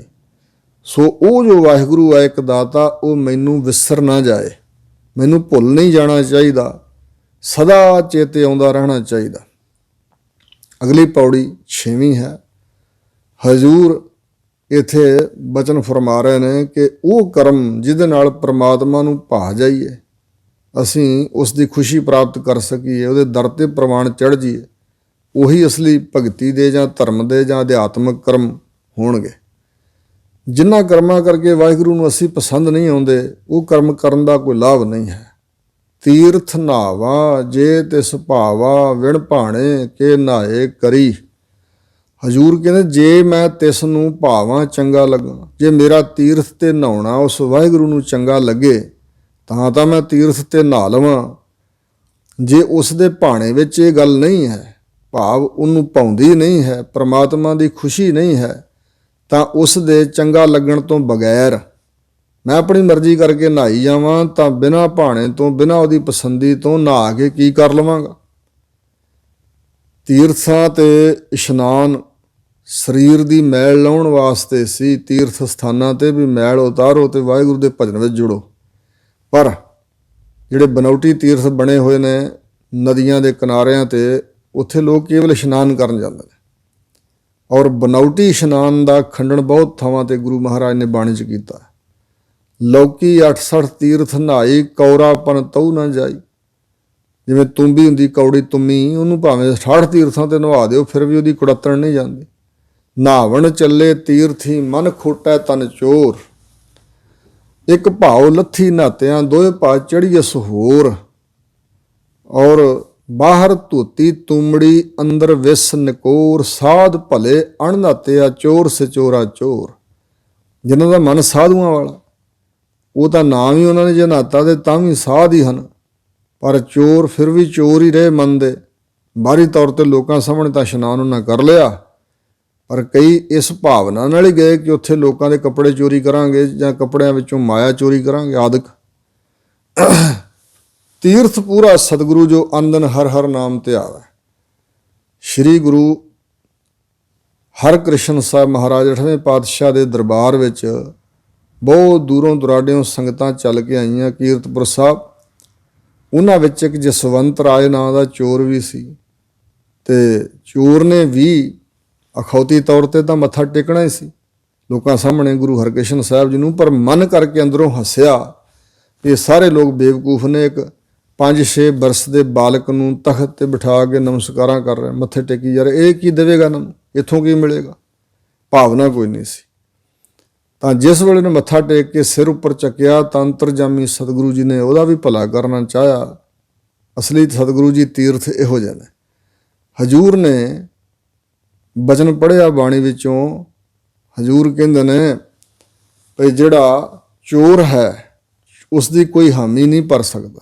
ਚੋਰ ਕੀ ਹਾਮਾ ਭਰੇ ਨਾ ਕੋਏ, ਚੋਰ ਕੀਆ ਚੰਗਾ ਕਿਉਂ। ਚੋਰ ਸਲਾਹੇ ਚੀਤ ਨਾ ਭੀਜੈ, ਜੇ ਬਦੀ ਕਰੇ ਤਾਂ ਤਸੂ ਨਾ ਛੀਜੈ। ਚੋਰ ਕੀ ਹਾਮਾ ਭਰੇ ਨਾ ਕੋਏ, ਚੋਰ ਕੀਆ ਚੰਗਾ ਕਿਉਂ ਹੋਏ। ਫਿਰ ਉਸ ਦੇ ਭਾਗ ਸਵੱਲੇ ਜਾਗ ਪਏ ਤੇ ਮਨ ਹੀ ਨੇ ਮਨ ਦੇ ਤਾਈਂ ਤਰਕਾਰ ਪਾਈ। ਨਾਨਕ ਮਨ ਹੀ ਕਉ ਮਨ ਮਾਰਸੀ, ਜੇ ਸਤਿਗੁਰ ਭੇਟੈ ਸੋ। ਐਸੀ ਬਖਸ਼ਿਸ਼ ਹੋਈ, ਮਨ ਦੇ ਕਵਾੜ ਖੁੱਲ੍ਹ ਗਏ ਵੀ ਮਨਾ ਜਿਸ ਗੁਰੂ ਮਹਾਰਾਜ ਨੂੰ 5-6 ਸਾਲ ਦਾ ਬੱਚਾ ਸਮਝ ਰਿਹਾ, ਐਵੇਂ ਨਹੀਂ ਉਹ ਲੋਕ ਇੱਥੇ ਆ ਕੇ ਨਤਮਸਤਕ ਹੋ ਰਹੇ। ਇਹਦੇ ਅੰਦਰ ਦੀਆਂ ਜਾਣਦਾ, ਇਹਦੋਂ ਅੱਗੇ ਤਾਂ ਹੁਣ ਕੁਛ ਨਹੀਂ। ਜਿਨ੍ਹਾਂ ਨੇ ਇਹ ਗੱਲ ਜਾਣ ਲਈ ਕਿ ਤੂੰ ਚੋਰੀ ਦੀ ਭਾਵਨਾ ਨਾਲ ਆਇਆ, ਜਦੋਂ ਚੋਰੀ ਕਰਦਾ ਹੋਏਗਾ ਉਦੋਂ ਇਹ ਗੁਰੂ ਨਹੀਂ ਜਾਣਦਾ ਹੋਵੇਗਾ। ਸੋ ਇਸ ਪ੍ਰਕਾਰ ਹੀ ਪ੍ਰਮਾਤਮਾ ਬਾਰੇ ਜੇ ਇੰਝ ਸਮਝ ਲਈਏ ਤੇ ਭਾਵੇਂ ਜਿੱਥੇ ਬੈਠੇ ਆ ਉੱਥੇ ਹੀ ਤੀਰਥ ਹੈ। ਜੇ ਜਾਣ ਲਈਏ ਕਿ ਵਾਹਿਗੁਰੂ ਸਦ ਸੁਣਦਾ ਸਦ ਵੇਖਦਾ ਕਿਉਂ ਮੁੱਕਰ ਪਿਆ ਜਾਏ, ਪਰਮਾਤਮਾ ਨੂੰ ਅੰਤਰਜਾਮੀ ਤੇ ਦ੍ਰਿਸ਼ਟਾ ਰੂਪ ਸਾਰੀ ਸ੍ਰਿਸ਼ਟੀ ਨੂੰ ਵੇਖਣ ਵਾਲਾ ਜਾਣ ਲਈਏ, ਵਿਸ਼ਵਾਸ ਕਰ ਲਈਏ ਕਿ ਉਹ ਹੈ, ਤੇ ਸਭ ਕੁਝ ਜਾਣਦਾ ਤੇ ਸਭ ਕੁਝ ਵੇਖਦਾ ਹੈ। ਤੇ ਫਿਰ ਇਹ ਅਸੀਂ ਭਾਵਨਾ ਨਾਲ ਜੇ ਕੋਈ ਜੁੜ ਜਾਏ ਵਾਹਿਗੁਰੂ ਨਾਲ ਤੇ ਫਿਰ ਉਹ ਆਪ ਹੀ ਤੀਰਥ ਰੂਪ ਬਣ ਜਾਏਗਾ। ਇਸ ਕਰਕੇ ਬਨਾਵਟੀ ਤੀਰਥਾਂ ਦੇ ਇਸ਼ਨਾਨ ਨੂੰ ਸਤਿਗੁਰਾਂ ਨੇ ਖੰਡਨ ਕੀਤਾ, ਪਰ ਜਿਹੜੇ ਸਤਿਗੁਰੂ ਮਹਾਰਾਜ ਦੇ ਜਿੱਥੇ ਜਿੱਥੇ ਚਰਨ ਪਏ ਨੇ ਉਹਨਾਂ ਬਾਬਤ ਇੱਕ ਉਦਾਹਰਨ ਹੈ। ਸਤਿਗੁਰੂ ਤੇਗ ਬਹਾਦਰ ਸਾਹਿਬ ਜਿਸ ਵੇਲੇ ਦਮਦਮਾ ਸਾਹਿਬ ਸਾਬੋ ਕੀ ਤਲਵੰਡੀ ਇਸ ਇਲਾਕੇ 'ਚ ਗਏ ਨੇ, ਉੱਥੇ ਇੱਕ ਨਾਨਕਸਰ ਗੁਰਦੁਆਰਾ ਸਾਹਿਬ ਹੈ, ਗੁਰੂ ਨਾਨਕ ਸਾਹਿਬ ਮਹਾਰਾਜ ਦੀ ਯਾਦਗਾਰ। ਉੱਥੇ ਧੰਨ ਗੁਰੂ ਤੇਗ ਬਹਾਦਰ ਸਾਹਿਬ ਮਹਾਰਾਜ ਜੀ ਨੇ ਸਰੋਵਰ ਲਗਵਾਇਆ, ਗੁਰੂ ਨਾਨਕ ਸਾਹਿਬ ਦਾ ਯਾਦਗਾਰੀ ਸਰੋਵਰ ਉੱਥੇ ਨਾਨਕਸਰ ਸਥਾਨ ਬਣਾਇਆ। ਉੱਥੇ ਜਦੋਂ ਸਰੋਵਰ ਦਾ ਟੱਪ ਲਾਇਆ ਹਜ਼ੂਰ ਨੇ, ਤੇ ਜਿਹੜੀ ਕਾਰ ਸੀ, ਅਸੀਂ ਕਾਰ ਸੇਵਾ ਕਹਿੰਦੇ ਨੇ, ਕਾਰ ਕੱਢਣੀ ਭਾਵ ਜਿਹੜੀ ਮਿੱਟੀ ਕੱਢਣੀ ਸੀ ਉੱਥੋਂ, ਹਜ਼ੂਰ ਦੇ ਉੱਪਰ ਬਹੁਤ ਮਹਿੰਗਾ ਦੁਸ਼ਾਲਾ ਸੀ, ਉਹ ਦੁਸ਼ਾਲੇ 'ਚ ਪਾ ਕੇ ਸਤਿਗੁਰਾਂ ਨੇ ਮਿੱਟੀ ਕੱਢਣੀ ਸ਼ੁਰੂ ਕੀਤੀ। ਤਾਂ ਸਿੱਖਾਂ ਨੇ ਕਿਹਾ ਗੁਰੂ ਮਹਾਰਾਜ ਜੀ ਕੱਢਣੀ ਤਾਂ ਮਿੱਟੀ ਸੀ ਤੇ ਦੁਸ਼ਾਲਾ ਐਡਾ ਕੀਮਤੀ ਕਿਉਂ ਬਰਬਾਦ ਕਰਤਾ। ਮਹਾਰਾਜ ਗੁਰੂ ਤੇਗ ਬਹਾਦਰ ਸਾਹਿਬ ਕਹਿਣ ਲੱਗੇ, ਸਿੱਖੋ ਜਿਸ ਮਿੱਟੀ ਉੱਪਰ ਸ੍ਰੀ ਗੁਰੂ ਨਾਨਕ ਦੇਵ ਜੀ ਦੇ ਚਰਨ ਪਏ ਹਨ, ਉਸ ਮਿੱਟੀ ਨਾਲੋਂ ਦੁਸ਼ਾਲਾ ਕੀਮਤੀ ਨਹੀਂ ਹੋ ਸਕਦਾ। ਦੁਸ਼ਾਲੇ ਨਾਲੋਂ ਕਈ ਹਜ਼ਾਰਾਂ ਲੱਖਾਂ ਕਰੋੜਾਂ ਗੁਣਾ ਇਹ ਮਿੱਟੀ ਅਹਿਮੀਅਤ ਰੱਖਦੀ ਹੈ, ਮਹਾਨ ਹੈ। ਇਸ ਕਰਕੇ ਇੱਕ ਦੁਸ਼ਾਲੇ ਤੋਂ ਹੀ ਲੱਖਾਂ ਦੁਸ਼ਾਲੇ ਵਾਰੇ ਜਾ ਸਕਦਾ। ਇਹ ਹੈ ਸਿੱਖ ਦੀ ਭਾਵਨਾ ਸਤਿਗੁਰੂ ਦੇ ਪ੍ਰਤੀ, ਸਾਨੂੰ ਭਾਵਨਾ ਬਣਾਉਣ ਲਈ ਸਤਿਗੁਰਾਂ ਨੇ ਇਹ ਬਚਨ ਫਰਮਾਇਆ। ਇਸ ਪ੍ਰਕਾਰ ਹੀ ਜੋ ਹਰਿਮੰਦਰ ਸਾਹਿਬ ਦੇ ਉਦਾਲੇ ਸਰੋਵਰ ਹੈ, ਉੱਥੇ 8 ਪੈਰ ਕੀਰਤਨ ਹੋ ਰਿਹਾ, ਕਰ ਇਸ਼ਨਾਨ ਸਿਮਰ ਪ੍ਰਭ ਆਪਣਾ, ਇਹੀ ਮਤ ਹੈ ਸਤਿਗੁਰਾਂ ਦਾ। ਬਾਹਰੋਂ ਆਏ ਜੀਵ ਭਾਵਨਾ ਨਾਲ ਉੱਥੇ ਇਸ਼ਨਾਨ ਕਰਕੇ ਕੀਰਤਨ ਸੁਣ। ਸਰੀਰਕ ਇਸ਼ਨਾਨ ਨਾਲ ਸਾਵਧਾਨ ਇਕਾਗਰ ਚੀਤ ਹੋਇਆ ਜਾ ਸਕਦਾ, ਸਹਾਈ ਹੈ ਜਲ ਦਾ ਇਸ਼ਨਾਨ। ਪਰ ਕੇਵਲ ਤੀਰਥ ਤੇ ਨਹਾ ਲੈਣਾ ਤੇ ਰੱਬ ਦੇ ਨਾਮ ਨਾਲ ਨਾ ਜੁੜਨਾ, ਇਸ ਦਾ ਖੰਡਨ ਕੀਤਾ ਹਜ਼ੂਰ ਨੇ। ਹਜ਼ੂਰ ਕਹਿੰਦੇ ਨੇ ਕੇਵਲ ਏਡੀ ਏਡੀ ਦੂਰ ਜਾ ਕੇ ਤੀਰਥਾਂ ਤੇ ਨਹਾਈਏ, ਜੇ ਪ੍ਰਮਾਤਮਾ ਨੂੰ ਭਾਈਏ ਤਾਂ, ਜੇ ਉਸ ਨੂੰ ਅਸੀਂ ਪ੍ਰਸੰਨ ਹੀ ਨਹੀਂ ਕਰ ਸਕੇ, ਉਸ ਦੇ ਭਾਣੇ ਵਿੱਚ ਆਈ ਨਹੀਂ, ਉਸ ਦੀ ਖੁਸ਼ੀ ਮਿਲੀ ਨਹੀਂ, ਤਾਂ ਮੇਰਾ ਨਾਤਾ ਕਿਆ ਕਰੇਗਾ। ਜੇਤੀ ਸਿਰਠ ਉਪਾਈ ਵੇਖਾਂ, ਵਿਣ ਕਰਮਾਂ ਕੇ ਮਿਲੈ ਲਈ। ਜਿੰਨੀ ਪ੍ਰਮਾਤਮਾ ਦੀ ਸ੍ਰਿਸ਼ਟੀ ਉਪਾਈ ਹੋਈ, ਪੈਦਾ ਕੀਤੀ ਹੋਈ ਅਸੀਂ ਵੇਖਦੇ ਹਾਂ, ਇਸ ਸ੍ਰਿਸ਼ਟੀ ਦੇ ਜੀਵਾਂ ਨੂੰ ਵਿਣ ਕਰਮਾਂ, ਇੱਥੇ ਵੀ ਕਰਮਾਂ ਸ਼ਬਦ ਦਾ 2 ਤਰ੍ਹਾਂ ਹੀ ਅਰਥ ਨਿਕਲਦਾ। ਨਿਸ਼ਕਾਮ ਕਰਮ, ਭਗਤੀ ਵਾਲੇ ਕਰਮ। ਜੇ ਸੰਸਕ੍ਰਿਤ ਦਾ ਸ਼ਬਦ ਆ, ਸੰਸਕ੍ਰਿਤ ਦਾ ਕਰਮ, ਤਾਂ ਇਹਦਾ ਅਰਥ ਹੈ ਜਿਹੜੇ ਕਰਮ ਕਮਾਏ ਜਾਂਦੇ। ਵਿਣ ਕਰਮਾਂ ਕਿਛ ਪਾਈਐ ਨਾਹੀਂ, ਜੇ ਬਹੁ ਤੇਰਾ ਧਾਵਾ। ਜੇ ਕਰਮ ਚੰਗੇ ਨਹੀਂ ਕਮਾਏ ਹੋਏ ਤੇ ਫਿਰ ਉਹ ਦਾਤ ਮਿਲ ਨਹੀਂ ਸਕਦੀ, ਜੋ ਭਾਗਾਂ 'ਚ ਨਹੀਂ। ਜੋ ਕਰਮ ਕਮਾਏ ਉਹੀ ਭਾਗ ਬਣਦੇ ਨੇ। ਬਿਨਾਂ ਚੰਗੇ ਕਰਮਾਂ ਤੋਂ ਜੀਵ ਨੂੰ ਕੀ ਮਿਲਦਾ, ਕੀ ਕੋਈ ਪ੍ਰਾਪਤ ਕਰ ਸਕਦਾ। ਤੇ ਦੂਸਰਾ ਅਰਥ ਹੈ ਪ੍ਰਮਾਤਮਾ ਦੀ ਬਖਸ਼ਿਸ਼। ਫਾਰਸੀ ਵਿੱਚ ਕਰਮ ਸ਼ਬਦ ਦਾ ਅਰਥ ਹੈ ਬਖਸ਼ਿਸ਼। ਬਿਨਾਂ ਪ੍ਰਮਾਤਮਾ ਦੀ ਬਖਸ਼ਿਸ਼ ਤੋਂ ਇਸ ਸ੍ਰਿਸ਼ਟੀ ਦੇ ਜੀਵ ਕਿਸੇ ਨੂੰ ਕੀ ਮਿਲਦਾ ਹੈ, ਕੀ ਕੋਈ ਲੈ ਸਕਦਾ ਕਿਤੋਂ ਵੀ। ਪ੍ਰਮਾਤਮਾ ਤੋਂ ਬਗੈਰ ਹੋਰ ਤਾਂ ਕਿਤੋਂ ਕੁਛ ਲੈ ਹੀ ਨਹੀਂ ਸਕਦਾ। ਪਰ ਜੇ ਉਹਦੀ ਬਖਸ਼ਿਸ਼ ਨਹੀਂ ਹੋਈ ਤੇ ਇਸ ਨੂੰ ਕੁਛ ਨਹੀਂ ਮਿਲੇਗਾ, ਕੁਛ ਇਹ ਪ੍ਰਾਪਤ ਨਹੀਂ ਕਰ ਸਕੇਗਾ। ਮਤ ਵਿੱਚ ਰਤਨ ਜਵਾਹਰ ਮਾਣਕ, ਜੇ ਇੱਕ ਗੁਰ ਕੀ ਸਿੱਖ ਸੁਣੀ। ਜੇ ਗੁਰੂ ਸਾਹਿਬ ਜੀ ਦੀ ਇੱਕ ਸਿੱਖਿਆ ਵੀ ਸੁਣ ਲਈ ਜਾਏ ਤਾਂ ਜਿਹੜੀ ਸਾਡੀ ਮਤ ਬੁੱਧੀ ਹੈ, ਇਸ ਦੇ ਅੰਦਰ ਹੀ ਰਤਨ ਜਵਾਹਰ ਤੇ ਮਾਣਕ ਪੈਦਾ ਹੋ ਜਾਣਗੇ। ਇੱਥੇ ਹੁਣ ਵਿਚਾਰ ਫੁਰਦੀ ਹੈ, ਪ੍ਰਸ਼ਨ ਉੱਠਦਾ ਹੈ ਭਈ ਰਤਨ ਜਵਾਹਰ ਮਾਣਕ ਬੁੱਧੀ ਅੰਦਰ ਕਿਵੇਂ ਆ ਜਾਣਗੇ। ਤਾਂ ਇਸ ਪ੍ਰਸ਼ਨ ਦਾ ਜਵਾਬ ਇਹ ਹੈ, ਰਤਨ ਵੈਰਾਗ, ਜਵਾਹਰ ਗਿਆਨ ਤੇ ਮਾਣਕ ਵਾਹਿਗੁਰੂ ਜੀ ਦਾ ਨਾਮ। ਜੇ ਸਤਿਗੁਰੂ ਦੀ ਇਹ ਸਿੱਖਿਆ ਹੀ ਸੁਣ ਲਈ ਜਾਏ ਕਿ ਆਪੇ ਬੀਨਾ ਆਪੇ ਦਾਨਾ, ਇੱਕ ਹੀ ਬਚਨ ਨਾ, ਆਪ ਹੀ ਜਾਣਨ ਵਾਲਾ ਅੰਦਰ ਦੀਆਂ, ਆਪ ਹੀ ਵੇਖਣ ਵਾਲਾ ਸਾਰੇ ਸ੍ਰਿਸ਼ਟੀ ਨੂੰ। ਇਸ ਤਰ੍ਹਾਂ ਦੇ ਬੇਅੰਤ ਬਚਨ ਹਨ ਗੁਰੂ ਗ੍ਰੰਥ ਸਾਹਿਬ ਵਿੱਚ। ਇੱਕ ਹੀ ਸਿੱਖਿਆ ਸਤਿਗੁਰੂ ਦੀ ਸੁਣ ਲਈ ਜਾਏ ਤਾਂ ਮਤ ਬੁੱਧੀ ਦੇ ਅੰਦਰ ਰਤ ਨਾ, ਜਿਸ ਨੂੰ ਪ੍ਰਾਪਤ ਕਰਕੇ ਕਿਸੇ ਚੀਜ਼ ਨਾਲ ਰਤ ਪ੍ਰੀਤ ਨਾ ਰਹਿ ਜੇ, ਉਹ ਹੁੰਦਾ ਰਤਨ। ਹਜ਼ੂਰ ਨੇ ਕਿਹਾ ਰਤਨ ਜਵੇ ਹਰ ਨਾਮ, ਸਤ ਸੰਤੋਖ ਗਿਆਨ, ਸੂਖ ਸਹਿਜ ਦਇਆ ਕਾ ਪੋਤਾ, ਹਰ ਭਗਤਾਂ ਹਵਾਲਾ ਹੋਤਾ। ਇਸ ਪ੍ਰਕਾਰ ਜਵਾਹਰ ਦੀ ਨਿਆਈ ਗਿਆਨ ਹੈ, ਰਤਨ ਵਿਰਾਗ ਹੈ, ਮਾਣਕ ਮੋਤੀ ਨਾਮ ਪ੍ਰਭ ਉਨ ਲੱਗਿਆ ਨਾਹੀਂ ਸੰਨ। ਇਹ ਮਾਣਕ ਪ੍ਰਮਾਤਮਾ ਦਾ ਨਾਮ, ਜਿਸ ਦੇ ਆਸਰੇ ਸਾਰੇ ਖੰਡ ਬ੍ਰਹਿਮੰਡ ਖੜੇ ਨੇ, ਕਿਉਂਕਿ ਨਾਮ ਕੇ ਧਾਰੇ ਸਗਲੇ ਜੰਤ, ਨਾਮ ਕੇ ਧਾਰੇ ਖੰਡ ਬ੍ਰਹਿਮੰਡ, ਨਾਮ ਕੇ ਧਾਰੇ ਸਿਮਰਤ ਵੇਦ ਪੁਰਾਣ, ਨਾਮ ਕੇ ਧਾਰੇ ਸੁਣ ਗਿਆਨ ਧਿਆਨ, ਨਾਮ ਕੇ ਧਾਰੇ ਆਗਾਸ ਪਤਾਲ, ਨਾਮ ਕੇ ਧਾਰੇ ਸਗਲਾਕਾਰ, ਨਾਮ ਕੇ ਧਾਰੇ ਪੁਰੀਆ ਸਭ ਭਵਨ, ਨਾਮ ਕੇ ਸੰਗਦੇ ਸੁਨ ਸਰਵਨ, ਕਰ ਕਿਰਪਾ ਜਿਸ ਆਪਣਾ ਨਾਮ ਲਾਏ, ਨਾਨਕ ਚੌਥੇ ਪਦ ਮੈਂ ਸੋ ਜਨ ਗਤ ਪਾਏ। ਇਸ ਪ੍ਰਕਾਰ ਦੀਆਂ ਦਾਤਾਂ ਪ੍ਰਾਪਤ ਹੋਣਗੀਆਂ ਸਤਿਗੁਰਾਂ ਦੀ ਸਿੱਖਿਆ ਸੁਣਨ ਦੇ ਨਾਲ। ਫਿਰ ਪ੍ਰੋੜਤਾ ਕਰਦੇ ਹਨ ਉਹਨਾਂ ਬਚਨਾਂ ਦੀ ਕਿ ਗੁਰਾ ਇੱਕ ਦੇਹ ਬੁਝਾਈ, ਸਾਨੂੰ ਸਿੱਖਿਆ ਪ੍ਰਦਾਨ ਕਰ ਰਹੇ ਨੇ ਗੁਰੂ ਨਾਨਕ ਸਾਹਿਬ ਕਿ ਇਹ ਦਾਤ ਮੰਗਿਆ ਕਰੋ ਕਿ ਹੇ ਮੇਰੇ ਸਤਿਗੁਰੂ ਜੀ, ਮੇਰੀ ਬੁੱਧੀ ਦੇ ਅੰਦਰ, ਮੇਰੀ ਸਮਝ ਸ਼ਕਤੀ ਦੇ ਅੰਦਰ ਇੱਕ ਇਹ ਸਿੱਖਿਆ ਬੁਝਾ ਦਿਓ, ਸਮਝਾ ਦਿਓ ਚੰਗੀ ਤਰ੍ਹਾਂ ਮੇਰੇ ਮਨ ਦੇ ਤਾਈਂ ਕਿ ਸਭਨਾ ਜੀਆਂ ਕਾ ਇੱਕ ਦਾਤਾ ਸੋ ਮੈਂ ਵਿਸਰ ਨਾ ਜਾਏ। ਸਾਰੇ ਜਿੰਨੇ ਵੀ ਜੀਵ ਹਨ ਸਭਨਾ ਦਾ ਦਾਤਾ ਇੱਕ ਹੀ ਵਾਹਿਗੁਰੂ ਹੈ ਤੇ ਉਹ ਮੈਨੂੰ ਵਿਸਰ ਨਹੀਂ ਜਾਣਾ ਚਾਹੀਦਾ। ਤੂੰ ਵਿਸਰ ਹੈ ਤਾਂ ਸਭ ਕੋ ਲਾਗੂ, ਚੀਤ ਆਵਹਿ ਤਾਂ ਸੇਵਾ, ਵਿਸਰ ਨਾਹੀ ਦਾਤਾਰ ਆਪਣਾ ਨਾਮ ਦੇਹੋ, ਗੁਣ ਗਾਵਾਂ ਦਿਨ ਰਾਤ ਨਾਨਕ ਚਾਹੋਏ ਹੋ। ਇਹ ਇਸ ਪ੍ਰਕਾਰ ਦਾ ਚਾਅ ਪੈਦਾ ਹੋਏ ਵਾਹਿਗੁਰੂ ਜੀ ਵਿਸਰ ਨਾ ਜਾਏ। ਔਰ ਮੋਤੀ ਤਾਂ ਮੰਦਰ ਊਸ ਰਹਿ, ਰਤਨੀ ਤਾਂ ਹੋਏ ਜੜਾਓ, ਕਸਤੂਰ ਕੁੰਗੂ ਅਗਰ ਚੰਦਰਲੀ ਪਿਆਵੈ ਚਾਓ, ਮਤ ਦੇਖ ਭੂਲਾ ਵੀਸਰੈ ਤੇਰਾ ਚਿਤ ਨਾ ਆਵੈ ਨਾਉ। ਪਦਾਰਥ ਬੇਅੰਤ ਤੂੰ ਬਖਸ਼ੇ ਸੰਸਾਰ ਦੇ ਜੀਆਂ ਨੂੰ, ਮੈਨੂੰ ਵੀ ਬੇਸ਼ੱਕ ਦੇਈ ਜਾ, ਪਰ ਦਾਤਾ ਤੂੰ ਨਹੀਂ ਵਿਸਰਨਾ ਚਾਹੀਦਾ। ਮਤਾਂ ਕਿਤੇ ਤੇਰੀਆਂ ਦਿੱਤੀਆਂ ਦਾਤਾਂ ਨੂੰ ਵੇਖ ਕੇ ਤੂੰ ਮੈਨੂੰ ਭੁੱਲ ਜਾਏ, ਤੇਰਾ ਨਾਮ ਮੈਨੂੰ ਵਿਸਰ ਜਾਏ, ਇਹ ਕਰੋਪੀ ਨਾ ਹੋਏ। ਹੁਣ ਹਜੂਰ ਅੱਗੇ ਹੋਰ 7ਵੀਂ ਪੌੜੀ ਵਿੱਚ ਸਾਨੂੰ ਸਿੱਖਿਆ ਪ੍ਰਦਾਨ ਕਰ ਰਹੇ ਨੇ, ਵਾਹਿਗੁਰੂ ਦੇ ਸਨਮੁਖ ਹੋਣ ਦਾ ਉਪਦੇਸ਼ ਦੇ ਰਹੇ ਨੇ। ਜੇ ਜੁਗ ਚਾਰੇ ਆਰਜਾ ਹੋਰ ਦਸੂਣੀ ਹੋਏ, ਜਿਵੇਂ ਗੋਰਖਨਾਥ ਦੇ ਚੇਲੇ ਜੋਗੀ ਆਦਿਕਾਂ 'ਚ ਇਹ ਬੜੀ ਪ੍ਰਚਲਿਤ ਗੱਲ ਹੈ ਕਿ ਦਸਮ ਦਵਾਰ 'ਚ ਪ੍ਰਾਣ ਚੜਾ ਕੇ ਸਮਾਧੀਆਂ ਲਾਉਣ ਨਾਲ ਸਰੀਰ ਦੀ ਉਮਰ ਵੱਡੀ ਹੋ ਜਾਏਗੀ। ਜਿਵੇਂ ਸ਼੍ਰੀ ਗੁਰੂ ਗੋਬਿੰਦ ਸਿੰਘ ਸਾਹਿਬ ਮਹਾਰਾਜ ਜਿਸ ਵੇਲੇ ਮੁਕਤਸਰ ਸਾਹਿਬ ਦਾ ਜੰਗ ਫਤਿਹ ਕੀਤਾ ਤਾਂ ਅੱਗੇ ਜਿਹੋ ਜਿਹੀ ਖਦਰਾਣੇ ਦੀ ਢਾਬ ਸੀ, ਇਸੇ ਤਰ੍ਹਾਂ ਛੱਤੇਆਣਾ ਪਿੰਡ ਉਸ ਦੇ ਨਜ਼ਦੀਕ ਇੱਕ ਢਾਬ ਆਈ, ਉੱਥੇ ਹਜੂਰ ਰੁਕੇ ਸਨ ਤੇ ਉਹ ਸੀ ਢਾਬ ਪਾਣੀ ਦੀ। ਉਹਦੇ ਦੂਸਰੇ ਪਾਸੇ ਜਦੋਂ ਸਿੰਘ ਗਏ ਘੋੜਿਆਂ ਲਈ ਘਾਹ ਪੱਠਾ ਆਦਿਕ ਲੈਣ ਤਾਂ ਇੱਕ ਜੋਗੀ ਬੈਠਾ ਆਇਆ, ਕੁਝ ਉਹਦੇ ਚੇਲੇ ਵੀ ਸਨ। ਤਾਂ ਪੁੱਛ ਲਿਆ ਗੁਰੂ ਗੋਬਿੰਦ ਸਿੰਘ ਦੇ ਸਿੰਘਾਂ ਨੂੰ ਕਿ ਤੁਸੀਂ ਕਿਸ ਦੇ ਚੇਲੇ ਹੋ ਜੀ? ਉਹਨਾਂ ਦੱਸਿਆ ਕਿ ਸਾਡੇ ਗੁਰਦੇਵ ਸ਼੍ਰੀ ਗੁਰੂ ਗੋਬਿੰਦ ਸਿੰਘ ਜੀ ਮਹਾਰਾਜ ਆਏ ਨੇ। ਤੇ ਉਹਨੇ ਉਮਰ ਪੁੱਛ ਲਈ ਕਿ ਤੁਹਾਡੇ ਗੁਰੂ ਦੀ ਉਮਰ ਕਿੰਨੀ ਕੁ? ਉਹਨਾਂ ਨੇ ਕੋਈ 37-38 ਸਾਲ ਦੱਸ ਦਿੱਤੀ ਕਿ ਇੰਨੀ ਕੁ ਉਮਰ ਹੈ ਉਹਨਾਂ ਦੀ। ਹੱਸ ਪਿਆ ਜੋਗੀ, ਕਿਉਂਕਿ ਵੱਡੀ ਉਮਰ ਦਾ ਮਾਣ ਸੀ। ਕਹਿਣ ਲੱਗਾ ਫਿਰ ਤਾਂ ਕੱਲ੍ਹ ਦੇ ਜਵਾਕ ਹਨ, ਉਹਨਾਂ ਨੂੰ ਫਿਰ ਮਿਲ ਕੇ ਕੀ ਲੈਣਾ। ਔਰ ਸਿੰਘਾਂ ਨੇ ਆ ਕੇ ਗੁਰੂ ਕਲਗੀਧਰ ਪਾਤਸ਼ਾਹ ਨੂੰ ਦੱਸਿਆ ਤੇ ਇੰਨੇ ਚਿਰ ਨੂੰ ਉਹਦੇ ਕੋਈ ਚੇਲੇ ਵੀ ਪਿੱਛੇ ਆ ਗਏ ਵੀ ਵੇਖ ਤਾਂ ਆਈਏ ਜਿਹਦੇ ਸਿੱਖ ਇਹ ਇੱਥੇ ਵਿਚਰਦੇ ਨੇ ਉਹ ਗੁਰੂ ਕਿਹੋ ਜਿਹਾ। ਔਰ ਜਦੋਂ ਸਿੰਘਾਂ ਨੇ ਆ ਕੇ ਦੱਸਿਆ ਮਹਾਰਾਜ ਜੋਗੀ ਇੰਜ ਕਹਿੰਦਾ, ਤਾਂ ਹਜੂਰ ਫਿਰ ਮੁਸਕਰਾਏ, ਕਹਿਣ ਲੱਗੇ ਜੋਗੀ ਨੂੰ ਭਾਈ ਲੰਬੀ ਉਮਰ ਦਾ ਮਾਣ ਜੂ ਹੋਇਆ। ਫਿਰ ਸਿੰਘਾਂ ਨੇ ਅਗਲਾ ਪ੍ਰਸ਼ਨ ਕੀਤਾ, ਮਹਾਰਾਜ ਕਿੰਨੀ ਕੁ ਲੰਮੀ ਉਮਰ ਹੈ? ਹਜੂਰ ਕਹਿਣ ਲੱਗੇ 5120 ਸਾਲ ਪਹਿਲਾਂ ਇਹਦਾ ਜਨਮ ਹੋਇਆ ਸੀ। ਔਰ ਇਹ ਦਸਮ ਦਵਾਰ 'ਚ ਪ੍ਰਾਣ ਚੜਾ ਕੇ ਬੜਾ ਲੰਬਾ ਸਮਾਂ ਬੈਠਾ ਰਹਿੰਦਾ। ਇਹ ਚੇਲੇ ਉਹਦੇ ਸਰੀਰ ਦਾ ਧਿਆਨ ਰੱਖਦੇ ਨੇ। ਜਿੰਨਾ ਚਿਰ ਦਸਮ ਦਵਾਰ 'ਚ ਪ੍ਰਾਣ ਟਿਕੇ ਰਹਿਣ ਉਨਾ ਚਿਰ ਉਹ ਸਵਾਸ ਗਿਣਤੀ ਵਿੱਚ ਨਹੀਂ ਆਉਂਦੇ, ਇਸ ਕਰਕੇ ਉਮਰ ਲੰਬੀ ਹੋ ਜਾਂਦੀ।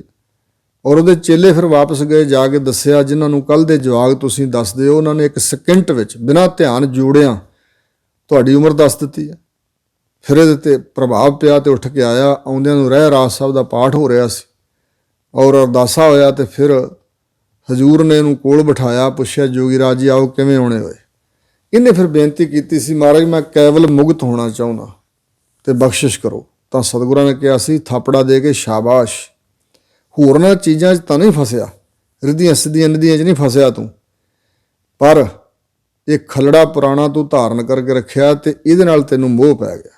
ਇਹ ਸਰੀਰ ਨਾਲ ਤੇਰਾ ਲਗਾਅ ਹੈ, ਇਹਦਾ ਮੋਹ ਛੱਡ ਦੇ। ਹੁਣ ਉਮਰ ਵਧਾਉਣ ਦੇ ਖਿਆਲ ਨੂੰ ਤਿਆਗ ਦੇ।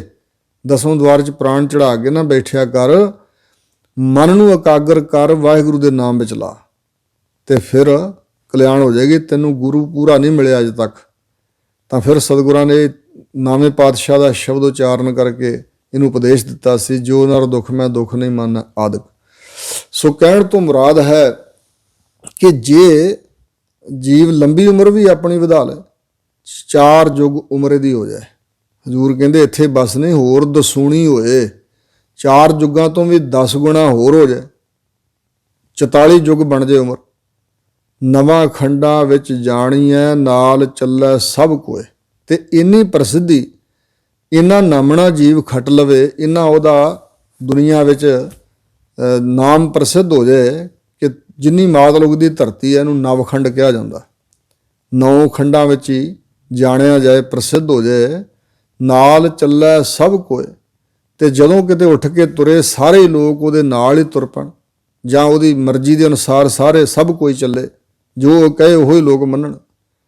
ਤਾਂ ਮਾਰੇ ਕਹਿੰਦੇ ਏਡੀ ਵੱਡੀ ਵਡਿਆਈ ਮਿਲ ਜਾਏ ਤੇ ਚੰਗਾ ਨਾਉ ਰਖਾਏ ਕੈ, ਜਸ ਕੀਰਤ ਜਗ ਲੇ। ਸਾਰੀ ਦੁਨੀਆ ਵਿੱਚ ਆਪਣਾ ਨਾਮ ਰਖਾ ਲਏ ਚੰਗਾ, ਸਾਰੇ ਕਹਿਣ ਬਹੁਤ ਚੰਗਾ, ਬਹੁਤ ਚੰਗਾ, ਸ੍ਰੇਸ਼ਟ ਹੈ, ਮਹਾਨ ਹੈ। ਤੇ ਮੂੰਹ ਤੇ ਵੀ ਜਸ ਲੋਕ ਕਰਨ, ਪਿੱਠ ਪਿੱਛੇ ਵੀ ਕੀਰਤੀ ਕਰਨ, ਉਹਦਾ ਜਸ ਫੈਲ ਜੇ, ਗੁਣ ਹੀ ਗਾਈ ਜਾਣ ਲੋਕ। ਜਗ ਦੇ ਗੱਗੇ ਨੂੰ ਸਿਹਾਰੀ ਹੈ, ਮਤਲਬ ਜਗਤ ਵਿੱਚ ਜੇ ਉਹ ਜਸ ਤੇ ਕੀਰਤੀ ਪ੍ਰਾਪਤ ਕਰ ਲੈ, ਸੋਭਾ ਤੇ ਵਡਿਆਈ ਉਪਮਾ ਪ੍ਰਾਪਤ ਕਰ ਲਵੇ, ਕੋਈ ਉਹਦੀ ਨਿੰਦਾ ਨਾ ਕਰੇ, ਜਗਤ ਵਿੱਚ ਇਸ ਤਰ੍ਹਾਂ ਜਾਣਿਆ ਜਾਏ, ਤਾਂ ਮਾਰੇ ਕਹਿੰਦੇ ਇਹ ਵੀ ਕਿਹੜੀ ਵੱਡੀ ਗੱਲ ਆ, ਇਹ ਵੀ ਕੋਈ ਸਿਰਾ ਨਹੀਂ ਹੈ। ਜੇ ਤਿਸ ਨਜ਼ਰ ਨਾ ਆਵਈ, ਜੇ ਤਿਸ ਪ੍ਰਮਾਤਮਾ ਦੀ ਨਜ਼ਰ ਵਿੱਚ ਉਹ ਨਹੀਂ ਆਇਆ, ਭਾਵ ਵਾਹਿਗੁਰੂ ਨੇ ਆਪਣੀ ਨਜ਼ਰ ਥੱਲੇ ਨਹੀਂ ਲਿਆਂਦਾ, ਬਖਸ਼ਿਸ਼ ਨਹੀਂ ਕੀਤੀ, ਤਾਂ ਬਾਤ ਨਾ ਪੁੱਛਿਆ ਕਿ, ਤਾਂ ਉਹਦੀ ਕੋਈ ਖਬਰ ਵੀ ਨਹੀਂ ਪੁੱਛੇਗਾ, ਉਹਦੀ ਕੋਈ ਬਾਤ ਵੀ ਨਹੀਂ ਪੁੱਛੇਗਾ। ਕੀਟਾ ਅੰਦਰ ਕੀਟ ਕਰ, ਦੋਸ਼ੀ ਦੋਸ਼ ਧਰੇ। ਆਖਰ ਤੇ ਸਰੀਰ ਦਾ ਅੰਤ ਹੋਵੇਗਾ, ਤਾਂ ਹੋ ਸਕਦਾ ਹੈ ਉਹ ਪ੍ਰਮਾਤਮਾ ਨੂੰ ਪਸੰਦ ਨਾ ਆਇਆ ਹੋਵੇ ਤੇ ਕੀੜਿਆਂ ਅੰਦਰ ਕੀੜਾ ਬਣਾ ਦਿੱਤਾ ਜਾਏ।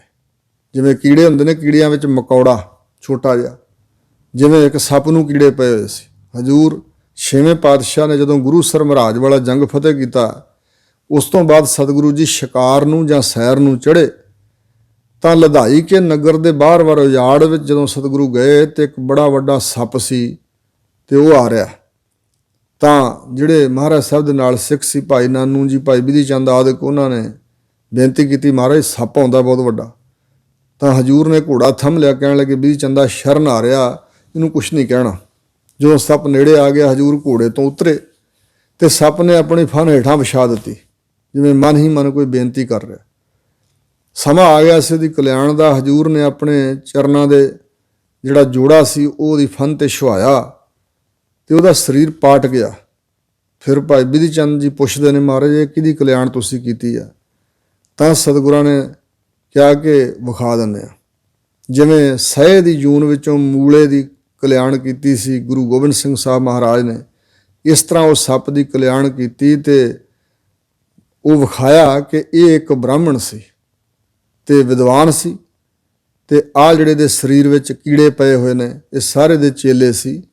ਇਹ ਪੂਜਾ ਦਾ ਧਾਨ ਲਿਆ ਇਕੱਠਾ ਕਰਕੇ ਇਹਨੂੰ ਵਿਹਲੇ ਨੂੰ ਛਕਾਉਂਦੇ ਸੀ, ਲੱਟਾਂ ਘੁੱਟਦੇ ਸੀ, ਪੱਖੇ ਝੱਲਦੇ ਸਨ, ਨਾ ਬੰਦਗੀ ਕਰਦਾ ਸੀ ਵਾਹਿਗੁਰੂ ਦੀ, ਨਾ ਆਪਣੇ ਚੇਲਿਆਂ ਨੂੰ ਪ੍ਰਮਾਤਮਾ ਦੇ ਨਾਮ ਨਾਲ ਸ਼ਰਧਾ ਬਣਾਈ। ਤੇ ਅਹੰ ਬ੍ਰਹਮ ਅਸਮੀ ਨਿਸੰਗ ਭੋਗ ਲక్ష్ਮੀ, ਅਸੀਂ ਬ੍ਰਹਮਾ ਦੇ ਮੁਖ ਚੋਂ ਪੈਦਾ ਹੋਏ ਬ੍ਰਾਹਮਣ ਵਿਦਵਾਨ ਪੰਡਤਾਂ ਪੂਜਣਯੋਗ, ਇਸ ਤਰ੍ਹਾਂ ਪੂਜਾ ਕਰਾਉਂਦਾ ਰਿਹਾ। ਤੇ ਮਰਨ ਤੋਂ ਬਾਅਦ ਇਹ ਸੱਪ ਬਣਿਆ। ਇਹਦਾ ਧਿਆਨ ਧਰਨ ਕਰਕੇ ਇਹਦੇ ਜਿਹੜੇ ਚੇਲੇ ਚਾਟੜੇ ਉਹ ਸਾਰੇ ਕੀੜੇ ਬਣੇ ਹੋਏ ਨੇ। ਤਾਂ ਇਹਦਾ ਕੋਈ ਪੂਰਬਲਾ ਕਰਮ ਜਾਗਿਆ, ਇਸ ਕਰਕੇ ਆਇਆ ਤੇ ਇਹਦੀ ਕਲਿਆਣ ਹੋਈ ਅੱਜ। ਇਸ ਪ੍ਰਕਾਰ ਸਤਿਗੁਰਾਂ ਨੇ ਉਹਦੀ ਕਲਿਆਣ ਕੀਤੀ ਸੀ ਤੇ ਸਮਝਾਇਆ ਸਿੱਖਾਂ ਨੂੰ ਕਿ ਜਿਹੜੇ ਝੂਠੇ ਲੋਕ ਗੁਰੂ ਬਣ ਕੇ ਬਹਿ ਜਾਂਦੇ ਨੇ, ਦੁਨੀਆ ਦੇ ਸਾਹਮਣੇ ਤਾਂ ਬੜੇ ਪੂਜਨੀਕ ਵਡਿਆਈਆਂ ਕਰਾਈਆਂ, ਮੱਥੇ ਟਿਕਾਏ, ਪਰ ਵਾਹਿਗੁਰੂ ਪ੍ਰਮਾਤਮਾ ਦੇ ਦਰ ਤੇ ਪ੍ਰਵਾਨ ਨਹੀਂ ਹੋਏ। ਇੰਜ ਹੋਇਆ ਫਿਰ ਕੀਟਾਂ ਅੰਦਰ ਕੀਟ ਕਰ, ਕੀੜਿਆਂ ਅੰਦਰ ਵੀ ਛੋਟਾ ਕੀੜਾ ਬਣਾ ਕੇ ਦੋਸ਼ੀ ਦੋਸ਼ ਧਰੇ। ਔਰ ਜਿਹੜੇ ਦੋਸ਼ੀ ਆਪ ਹਨ ਵਿਅਕਤੀ, ਉਹ ਵੀ ਉਹਨਾਂ ਤੇ ਦੋਸ਼ ਧਰਦੇ ਨੇ, ਭਾਵ ਉਹਨਾਂ ਨੂੰ ਉਹ ਦੋਸ਼ ਦਿੰਦੇ ਨੇ। ਜਦੋਂ ਸਮਾਜ ਵਿੱਚ ਕਿਸੇ ਦਾ ਦੋਸ਼ ਪ੍ਰਗਟ ਹੋ ਜਾਏ ਤਾਂ ਜਿਹੜੇ ਆਪ ਖੁਦ ਦੋਸ਼ੀ ਹੋਣ ਉਹ ਵੀ ਮੰਦਾ ਬੋਲਦੇ ਨੇ, ਨਿੰਦਿਆ ਕਰਦੇ ਨੇ। ਔਰ ਜਿਹੜੇ ਪ੍ਰੋਫੈਸਰ ਸਾਹਿਬ ਸਿੰਘ ਜੀ ਨੇ ਇਸ ਢੰਗ ਨਾਲ ਅਰਥ ਕੀਤੇ, ਕੀਟਾਂ ਅੰਦਰ ਕੀਟ ਕਰ ਦੋਸ਼ੀ ਦੋਸ਼ ਧਰੇ, ਭਈ ਦੋਸ਼ੀ ਬਣਾ ਕੇ ਉਸ ਨੂੰ, ਕੀੜਿਆਂ ਵਿੱਚ ਕੀੜਾ ਬਣਾ ਕੇ ਤੇ ਦੋਸ਼ ਧਾਰਨ ਕਰਾਏ ਜਾਂਦੇ, ਭਾਵ ਉੱਤੇ ਦੋਸ਼ ਲੱਗਦੇ ਨੇ। ਪ੍ਰਮਾਤਮਾ ਦੋਸ਼ ਧਾਰਨ ਕਰਾ ਦਿੰਦਾ, ਦੋਸ਼ ਉਹਦੇ 'ਚ ਹੋਣ ਕਰਕੇ ਉਹਨੂੰ ਦੋਸ਼ੀ ਬਣਾ ਕੇ ਕੀੜਿਆਂ ਅੰਦਰ ਕੀੜਾ ਪੈਦਾ ਕਰਕੇ, ਭਾਵ ਛੋਟੇ ਤੋਂ ਛੋਟਾ ਬਣਾ ਕੇ ਨਾਨਕ ਨਿਰਗੁਣ ਗੁਣ ਕਰੇ, ਗੁਣਵੰਤਿਆ ਗੁਣ ਦੇ। ਮਹਾਰਾਜ ਕਹਿੰਦੇ ਨੇ ਕਿ ਪ੍ਰਮਾਤਮਾ ਦੀ ਬਖਸ਼ਿਸ਼ ਤੋਂ ਬਗੈਰ ਇਉਂ ਕੀੜਿਆਂ ਵਿੱਚੋਂ ਛੋਟਾ ਕੀੜਾ ਤੇ ਦੋਸ਼ੀਆਂ ਵਿੱਚ ਵੱਡਾ ਦੋਸ਼ੀ ਬਣ ਜਾਂਦਾ ਜੀਵ। ਪਰ ਵਾਹਿਗੁਰੂ ਪ੍ਰਮਾਤਮਾ ਕੈਸਾ ਹੈ, ਜੇ ਉਸ ਦੇ ਚਰਨਾਂ ਨਾਲ ਜੁੜੀਏ ਤਾਂ ਹਜ਼ੂਰ ਕਹਿੰਦੇ ਨੇ ਨਿਰਗੁਣੇ ਜਿਹੜੇ ਜੀਵ ਨੇ, ਜਿਨ੍ਹਾਂ 'ਚ ਗੁਣ ਕੋਈ ਹੈ ਨਹੀਂ। ਜਿੱਥੇ ਨਿਰਗੁਣ ਸ਼ਬਦ ਪ੍ਰਮਾਤਮਾ ਦੇ ਵਾਸਤੇ ਆਏਗਾ, ਪ੍ਰਮਾਤਮਾ ਦਾ ਵਾਚਕ, ਉੱਥੇ ਦਾ ਅਰਥ ਹੁੰਦਾ ਮਾਇਆ ਦੇ ਤਿੰਨਾਂ ਗੁਣਾਂ ਤੋਂ ਰਹਿਤ। ਪਰ ਜਿੱਥੇ ਸਾਡੇ ਵਾਸਤੇ ਜਾਂ ਜੀਆਂ ਵਾਸਤੇ ਬਚਨ ਆਏ ਨਿਰਗੁਣ, ਉਹਦਾ ਅਰਥ ਹੈ ਜਿਹਦੇ 'ਚ ਗੁਣ ਕੋਈ ਨਹੀਂ। ਮਹਾਰਾਜ ਕਹਿੰਦੇ ਨੇ ਨਿਰਗੁਣੇ ਆਰੇ ਜਿਹੜੇ ਲੋਕ ਨੇ, ਗੁਣਾਂ ਤੋਂ ਸਖਣੇ, ਜਿਨ੍ਹਾਂ 'ਚ ਕੋਈ ਗੁਣ ਨਹੀਂ, ਪਰਮਾਤਮਾ ਉਹਨਾਂ 'ਤੇ ਵੀ ਗੁਣ ਕਰੇ, ਉਪਕਾਰ ਕਰਦਾ ਹੈ। ਜਿਵੇਂ ਗੁਣਾਂ ਤੋਂ ਸਖਣੇ ਜੀਵਾਂ ਨੂੰ ਵੀ ਪਰਮਾਤਮਾ ਰਿਜ਼ਕਤਾ ਦੇ ਹੀ ਰਿਹਾ। ਗੁਣਵੰਤਿਆ ਗੁਣ ਦੇ, ਨਿਰਗੁਣ ਆਰਿਆਂ 'ਤੇ ਗੁਣ ਉਪਕਾਰ ਕਰਦਾ ਹੈ। ਤੇ ਜਿਹੜੇ ਗੁਣਵੰਤ ਜੀਵ ਨੇ ਨਾ, ਗੁਣਾਂ ਵਾਲੇ, ਉਹਨਾਂ ਨੂੰ ਵੀ ਗੁਣ ਪਰਮਾਤਮਾ ਹੀ ਦੇਣ ਵਾਲਾ। ਜਿਨ੍ਹਾਂ ਦੇ ਕੋਲ ਗੁਣ ਹਨ, ਉਹਨਾਂ ਨੂੰ ਪਰਮਾਤਮਾ ਨੇ ਗੁਣ ਬਖਸ਼ੇ ਹੋਏ ਨੇ।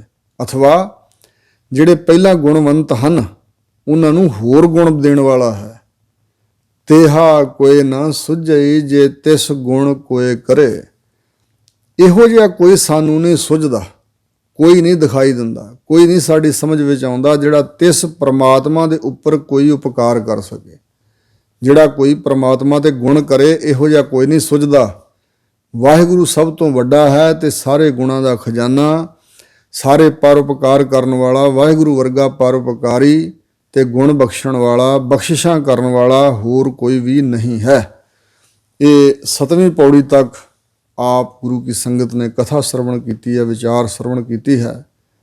ਸਤਿਗੁਰੂ ਮਹਾਰਾਜ ਜੀ ਦੀ ਪਾਵਨ ਬਾਣੀ ਦੀ ਵਿਚਾਰ ਕਰਦਿਆਂ ਬੇਅੰਤ ਹੋਈਆਂ ਭੁੱਲਾਂ ਚੁੱਕਾਂ ਸਤਿਗੁਰੂ ਸੱਚੇ ਪਾਤਸ਼ਾਹ ਜੀ ਗੁਰੂ ਕੀ ਸੰਗਤ ਨੇ ਖਿਮਾ ਕਰਨੀਆਂ, ਅੱਗੇ ਵਾਸਤੇ ਸੁਮਤ ਬਖਸ਼ਣੀ ਜੀ। ਵਾਹਿਗੁਰੂ ਜੀ ਕਾ ਖਾਲਸਾ, ਵਾਹਿਗੁਰੂ ਜੀ ਕੀ ਫਤਿਹ।